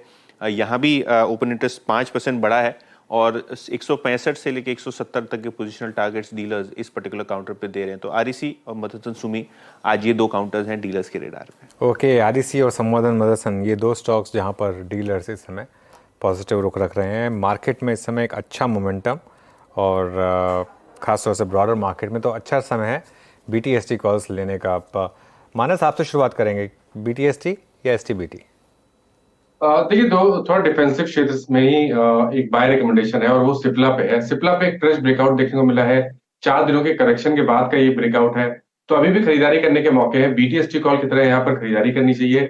स्टॉप लॉसेस 1012 के रहेंगे, 1012 के स्टॉप लॉस के साथ आप खरीदारी कर सकते हैं। 1035 तक के टारगेट सिप्ला में पॉसिबल है। ओके, सिप्ला 1020 पे कैरी कर रहे हैं कल के लिए, ट्यूसडे के लिए। और राजेश सतपुते जी, आपका ट्रेड क्या रहेगा? वीरेंद्र जी देखिए, मैं HDFC बैंक को लेके जाऊंगा। द रीजन यहाँ पे देखिए, HDFC बैंक में जिस तरह से ब्रेकआउट हुआ था, उसके बाद आज जो डिप मिला है वो इसने इंपॉर्टेंट सपोर्ट जो था इसका 1620 के आसपास, जहां पे इसका आप देखिए 15 DMA आता है, 1020 DMA, तो ये कन्फ्लुएंस ऑफ सपोर्ट है, ये ऐसा जल्दी टूटेगा नहीं। तो ये जो 1620 आज टेस्ट करने के बाद इतना कॉन्फिडेंस आया कि मुझे लगता है ये जो डिप एक्सपेक्टेड था HDFC बैंक का, वो आज हो चुका। तो यहाँ पे स्ट्रेंथ के साथ ही रहेंगे, क्योंकि HDFC ट्विंस में हमने स्ट्रेंथ देखी है, तो बाय करेंगे HDFC बैंक। स्टॉप लॉस रहेगा 1610 का, और मैं एक्सपेक्ट करता हूं कि ये करीबन 1680 तक जाएगा। प्रोबेबली इमीडिएट कल नहीं जाएगा, लेकिन ऑन और before expiry I am expecting at least 1680 as a target in HDFC bank. 1680 के लिए एक अपॉर्चुनिटी HDFC बैंक में। शिल्पा, आपका ट्रेड? हर्षराज जी, मेरा भी BTST रहेगा ग्रासिम में। ग्रासिम में अगर देखेंगे तो रोल ओवर्स भी स्ट्रॉन्ग है और यहाँ पे मल्टीपल सपोर्ट 1700 जोन स्पेस ने बार बार लिया हुआ है, तो यहाँ पे मुझे लगता है 1700 का आपका स्टॉप लॉस, और यहाँ पे BTST टारगेट आपको 1755 से 1760 तक मिलेगा। और थोड़ा पोजीशन वहाँ से आई गेस 1780 से 1800 जोन्स भी आपको देखते हुए मिलेंगे। ग्रासिम, राजेश पालवे, आपकी ट्रेड रह गई है, क्या होगा BTST STBT कॉल? अनुज जी, BTST में जो स्टॉक पसंद आ रहा है वो है अल्केम लैब। अल्केम लैब में हमें लगता है कि यहाँ पे मोमेंटम वापस बनते हुए दिख रहा है। ये स्टॉक में हम एक्सपेक्ट कर रहे हैं BTST के टारगेट आना चाहिए करीब फ्यूचर्स में 3445 से लेके 3460 तक के। स्टॉप लॉस रखना होगा करीब 3385 के आसपास। ओके, चलिए इस क्लोज को समझ लेते हैं। आज क्लोज अच्छी है ये, अगर यहाँ क्लोज हो गया हर्षदा तो ये अच्छी क्लोज है, क्योंकि ब्रॉडर मार्केट में मोमेंटम लौटा है वापस। आज एक जो ब्रॉडर मार्केट में डर लग रहा था पिछले 2 दिन के बाद कि क्या ये एक्सेस जो फ्लश होने का सिस्टम है ये आज कंटिन्यू करेगा, और सुबह जो ऐसा लग रहा था, उसके बाद जिस तरीके से मार्केट घूमा है और जिस तरीके से आज स्टेबिलिटी आई है, मुझे लग रहा है अब इसको लार्ज कैप्स फॉलो करेंगे और एक अच्छे मोमेंटम की तरफ मुझे लग रहा है कि अब हम अगले 2 दिन में शायद वापस बढ़ने चाहिए। हालांकि डाउ फ्यूचर्स और बाकी ग्लोबल मार्केट से ज़्यादा अच्छे संकेत नहीं मिल रहे हैं, लेकिन फिर भी मेरा मानना यह है कि आज मार्केट ने एक थोड़ा सा कंफर्मेशन दिया है कि एटलीस्ट ब्रॉडर मार्केट में जो बॉटम था वो बना है अब, और यहाँ से अगर निफ्टी और बैंक निफ्टी में भी अगर एक अच्छी चाल आ जाए तो हैरानी नहीं होनी चाहिए, यहाँ से एक अच्छी क्लोज मानी जाएगी। एक अच्छी क्लोज और हायर ग्राउंड की तरफ ही क्लोज। अपने डे हाई के ज़्यादा पास आ रहे हैं हम, बस 700 पार हो जाए तो फिर 22 अंक रहेंगे आज के डे हाई से, जो 18722 के आसपास का था। लेकिन वाकई में जो मिड कैप्स में यू टर्न आया है ना, बहुत तगड़ा है और बहुत कन्विंसिंग दरअसल दिखाई दे रहा है। अच्छा, 1-2 ट्रेड्स पर राय लें, फिर वीरू ऑफ कोर्स आपको वो F&O वाइज सिचुएशन बताएंगे कि क्या स्थिति उभर कर आ रही है। एक बार नजर डालिएगा आप BEL पर, क्योंकि BEL में अचानक तेजी जोर पकड़ने लगी है। 1.5% का इजाफा 121 के लेवल्स देखने को मिल रहे हैं। राजेश सातपुते, कोई ट्रेड? हर्षदा जी देखिए, BEL का स्ट्रक्चर वैसे अगर आप देखें तो स्ट्रांग ही है, हालांकि पिछले 3 दिनों में थोड़ा हल्का हुआ है, तो यहाँ पे देखिए ट्रेड होगा तो लॉन्ग साइड का बनेगा। स्टॉप लॉस भी छोटा ही रखे, 118 के स्टॉप लॉस के साथ लॉन्ग ट्रेड बनेगा। इसका जो रिसेंट हाई था करीबन 126, यही इसका टारगेट होगा, यही इसकी सप्लाई पॉइंट रहेगी। तो for this series yes it's long, 118 stop loss. Okay, BTST trades हो गए, BEL पे एक चार्ट चेक भी हो गया। आइए थोड़ा सा जाते वक्त मतलब क्लोजिंग के वक्त स्टैट्स को कुछ देख लेते हैं। देखिए, आज सबसे कमांडिंग पोजीशन में रहा अगर कोई स्पेस तो वो था फार्मा रोल ओवर शीट पे, और आज के वॉल्यूम्स की शीट पे भी काफ़ी अच्छा है। हालांकि मैं अगर इन स्टैट्स को समझाऊं तो आपको थोड़ा सा वो कंफ्यूज करेंगे। लॉन्ग 11 शॉर्ट कवरिंग करीब 142 में, और एक में अगर आप देखें शॉर्टिंग, और लॉन्ग अनवाइंडिंग करीब 33 में रही। Trend at all time high, Godrej properties अभी कुछ देर पहले राजेश पालवे जी ने पिक किया। इफ्का लैब, एलकेम के वॉल्यूम्स डेरिवेटिव्स में बहुत स्ट्रॉन्ग थे। BEL का जिक्र अभी हर्षदा ने किया, यहाँ पे लॉन्ग बिल्डअप थे। शॉर्ट कवरिंग MCX में रेन इंडस्ट्री सुबह से तेज था। Metropolis, Laurus lab, Aditya Birla capital, यहाँ पर आज अच्छा मूव देखा गया। आदित्य बिरला कैपिटल में भी पिछले 10 दिन में काफ़ी स्ट्रॉन्ग स्विंग देखा गया है। आगे आते हैं अगली शीट, जहाँ पे शॉर्टिंग और लॉन्ग अनवाइंडिंग का जिक्र है। शॉर्ट बिल्डअप HDFC, हार्ली और लॉन्ग अनवाइंडिंग श्री सीमेंट, अपोर्टास, SBI कार्ड्स और साथ ही साथ BHL में आज देखी गई। मैं जरा रोलोवर्स का अगर जिक्र करूं तो सबसे अच्छे देखिए रोलोवर्स अगर फार्मा में है तो इट्स ऑरोबिंदो फार्मा, यानी आज का टॉप स्टॉक जो कि सबसे स्ट्रॉन्ग रोलोवर कैरी कर रहा है 53% है। हालांकि अगर आप वॉल्यूम्स के डेरिवेटिव वॉल्यूम्स के दृष्टिकोण से देखें तो आज एल्केम में अच्छा ओआईडिशन और रोलोवर्स करीब 32% के एल्केम में, और उसके बाद इप्का लैब में करीब आप समझ लीजिए 1% का इजाफा था। वॉल्यूम्स बहुत स्ट्रॉन्ग और यहाँ पर करीब 41% के रोलोवर, और एक स्टॉक और टोरेंट फार्मा ये थोड़ा सा बैकफुट पे रहा, बट रोलोवर्स यहाँ भी करीब 31% के हैं। एक स्पेस और ऑटोमोबाइल्स, जरा इसको देखते हैं।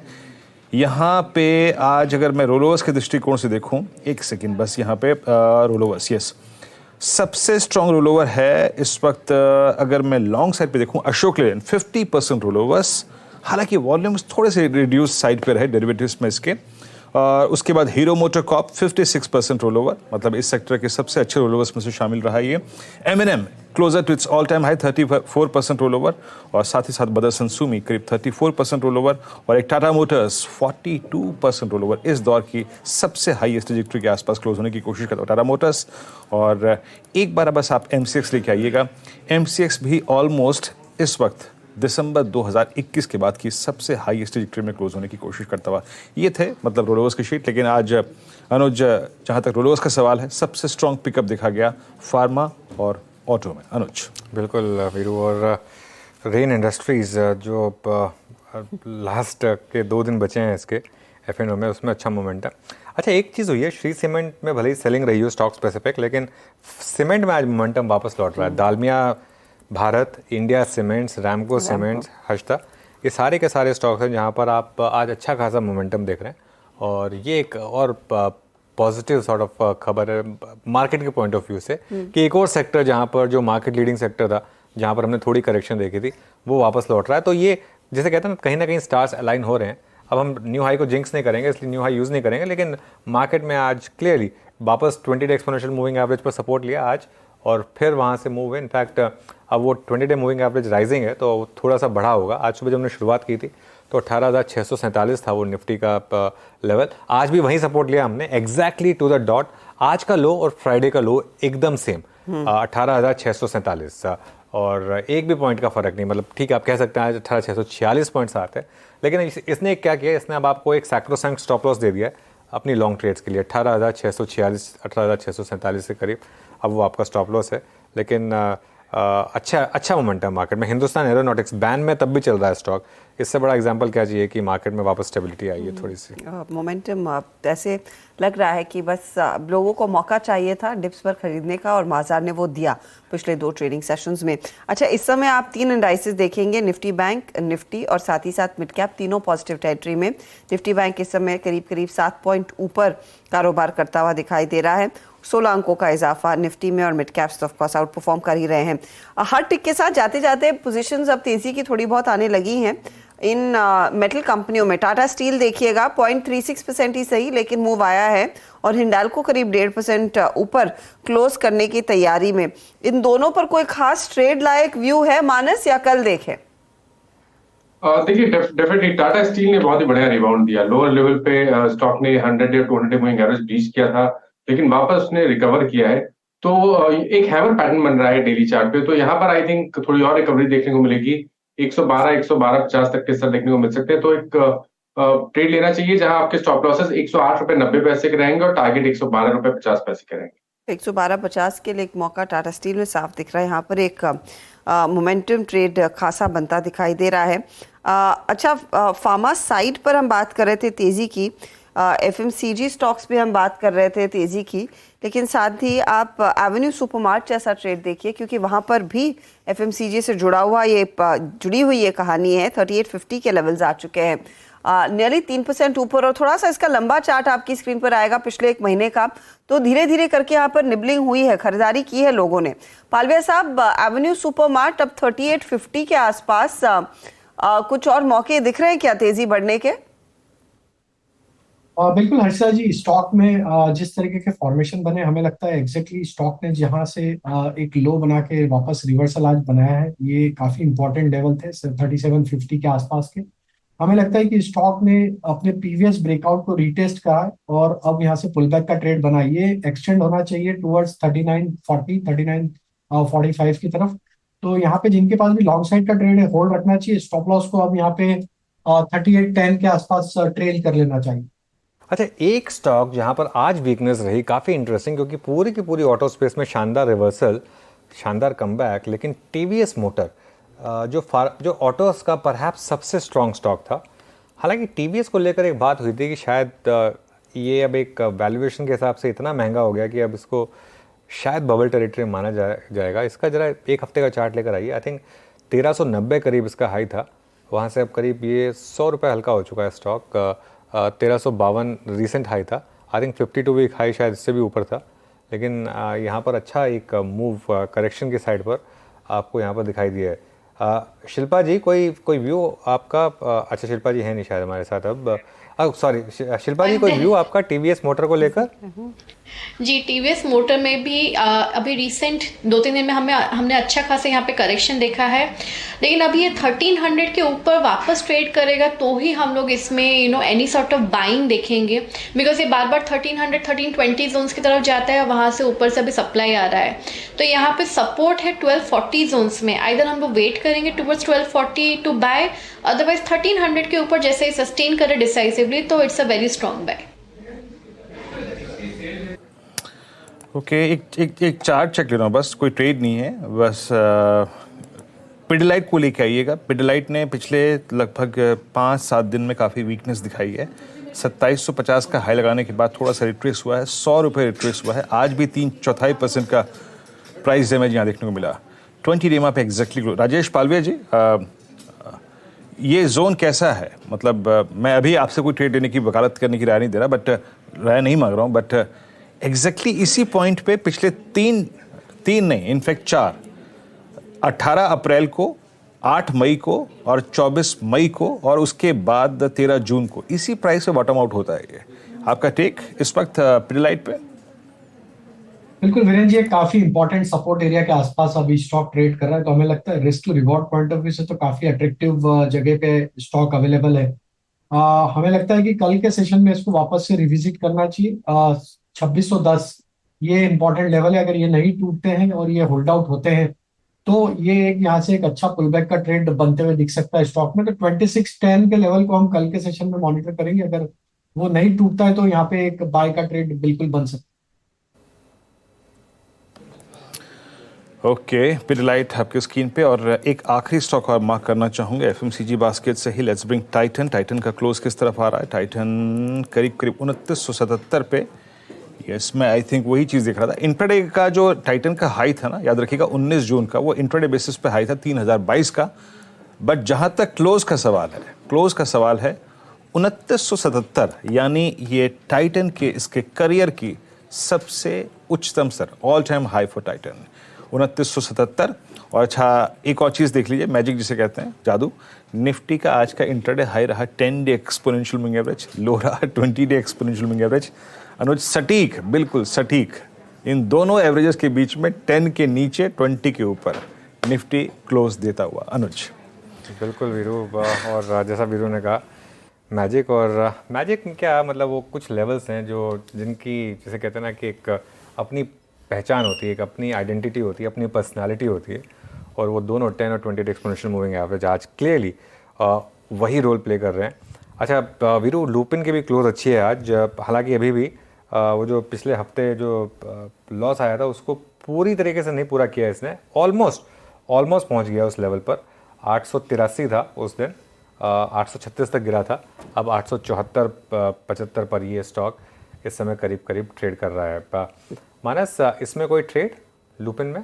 जी, तो बिल्कुल लॉन्ग साइड पे ही ट्रेड होगा। यहाँ पर अगर आप देखिए तो हाई टॉप्स हायर बॉटम बन रहे हैं। क्लोजिंग बेसिस पे देखेंगे तो आई थिंक बहुत ही बढ़िया क्लोजिंग है।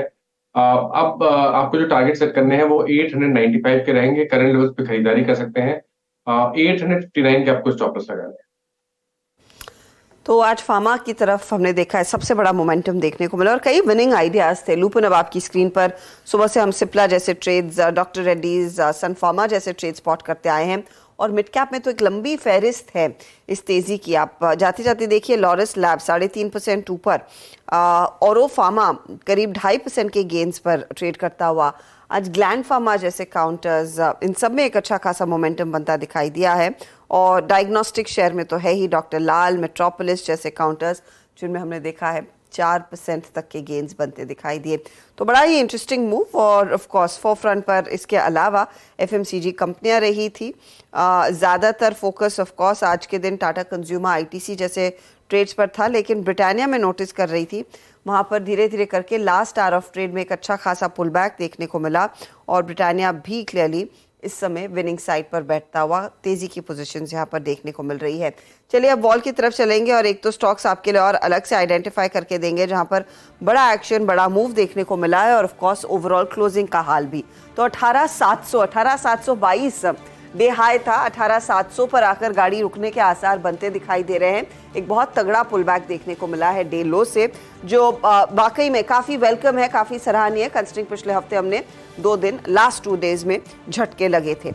निफ्टी बैंक में भी भरपाई होती हुई थोड़े से नुकसान की जो पिछले हफ्ते हमने महसूस किया, 33 अंकों का इजाफा। लेकिन आज का जो बड़ा हीरो है ना वो मिड कैप इंडेक्स ही है। मिड कैप इंडेक्स में 350 पॉइंट तसल्ली से तेजी हुई है स्क्रीन पर आज और अच्छे गेंस पर ये इंडेक्स जाकर टिकता हुआ दिखाई दिया और कुछ फॉलोअप की कोशिश स्मॉल कैप ने भी की, लेकिन मिड कैप्स पूरी तरह से लाइमलाइट बटोरता हुआ दिखाई दिया। ये देखिए स्मॉल कैप इंडेक्स 70.2 पर, निफ्टी आईटी में कुछ खरीदारी के अंश बनते दिखाई दे रहे थे 45.2 पर और यहाँ पर हम बात भी कर रहे थे कोफोर्ज जैसे काउंटर्स की जहाँ पर तेजी रही। परसिस्टेंट में एक अच्छा खासा मूव देखने को मिल रहा है क्लोजिंग होते होते। कोफोर्ज नेarly 3% ऊपर, परसिस्टेंट करीब 2-2.25% की बढ़त पर जाकर टिका है।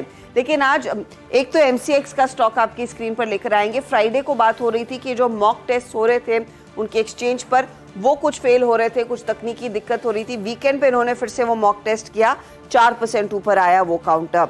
आईसीआईसीआई सिक्योरिटीज, यहाँ पर इसकी डीलिस्टिंग पर विचार होने वाला है 29 को। दरअसल बोर्ड बैठक है, स्टॉक 11% ऊपर जाकर क्लोज कर रहा है, तो यहाँ पर भी एक आज बड़ा मूव देखने को मिला। ये कुछ स्टॉक्स रहे जहाँ पर आज सबसे ज्यादा एक्शन एक्टिविटी देखने को मिली। गोदरेज प्रॉपर्टीज भी, इन्होंने गुड़गांव में 15 एकड़ की जमीन एक लग्जरी रेसिडेंशियल प्रोजेक्ट के लिए खरीदी, वो भी 2.5% ऊपर जाकर टिका है। खबरों वाले शेयर थे। चलिए आपके लिए फटाफट अब हीट मैप लेकर आएंगे। आज की क्लोज नियरली 18,700 के आसपास होने के आसार बनते दिखाई दे रहे हैं। क्या चढ़ा है वो आपकी स्क्रीन पर। आज दो राय नहीं है कि फार्मा कंपनियां कमांड में थी, वहां पर तेजी बनती दिखाई दी। तो सिप्ला टॉप परफॉर्मर्स में शामिल, 3-3.25% का इजाफा, डीवीज 2-2.25% ऊपर। डॉक्टर रेड्डीज में हम देख रहे हैं 5,040 तक के लेवल्स आते हुए और सन फार्मा भी आधे % से ज्यादा की गेंद पर जाकर टिका है। ये कुछ आउट परफॉर्मर्स रहे। टू व्हीलर साइड पर आप देखिए हीरो मोटोकॉर्प 2.5% के गेंस दिखाने में कामयाब। जैसे मॉनसून की चाल पिछले 2 दिनों में थोड़ी सी दुरुस्त होती हुई दिखाई दे रही है, वैसे वैसे कंजम्पशन थीम, रूरल इकोनॉमी से जुड़ी हुई थीम जोर पकड़ती हुई। टाटा कंज्यूमर, M&M जैसे ट्रेड्स, मारुति जैसे ट्रेड्स, यहाँ पर आज टाटा मोटर्स भी चला और जाते जाते थोड़ी बहुत खरीदारी हमने देखी आयशा में भी आई। HUL 0.5% ऊपर। स्टेट बैंक ऑफ इंडिया जैसे ट्रेड्स से जहाँ पर कुछ तेजी, जो रेडार पर था लेकिन मंदी की तरफ, पावर ग्रिड जैसे काउंटर्स में कुछ अनवाइंडिंग। रिलायंस इंडस्ट्रीज में कुछ पोजीशंस हल्की होती हुई दिखाई दी। TCS में आज प्रेशर था करीब आधे % से ज्यादा का। BPCL, L&T जैसे काउंटर्स थे जो थोड़ा सा साइडवेज थे, थोड़ी सी मुनाफा वसूली में थे। लेकिन कुल मिलाकर आप कह सकते हैं क्लोज बड़ी अच्छी, 18,700 की झलक दिखी, लेकिन इस समय जो डेटा आ रहा है वो 18,700 के नीचे की ही क्लोज दिखा रहा है। अब फटाफट से देख लेते हैं सीधा सौदा में जो नीरज और आशीष के बीच मुकाबला रहता है उसमें किस तरह के ट्रेड्स चले, कहां पर सबसे ज्यादा एक्शन बनता दिखाई दिया। पराग मिल्क, सिगाची, जेन टेक्नोलॉजी, एंथनी वेस्ट हैंडलिंग, ये वो तेजी वाले काउंटर्स थे जो आशीष ने आइडेंटिफाई किए। नीरज ने आइडेंटिफाई किया था एक तो श्री सीमेंट मंदी की तरफ वो इनकम टैक्स वाली खबर पर, लेकिन आईसीआईसीआई सिक्योरिटीज भागा 11%। गोदरेज प्रॉपर्टीज और बॉम्बे बर्मा में भी हमने देखा 1.5 से 2% की गेंस।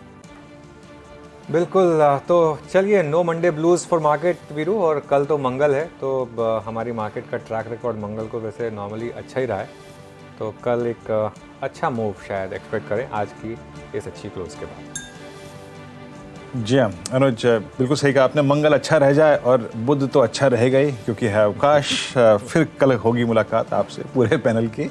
अनुज, मेरी, हर्षदा, नीरज और आशीष की सुबह 6:57 पर CNBC आवाज़ पर पूरी कवरेज। तब तक के लिए नमस्कार।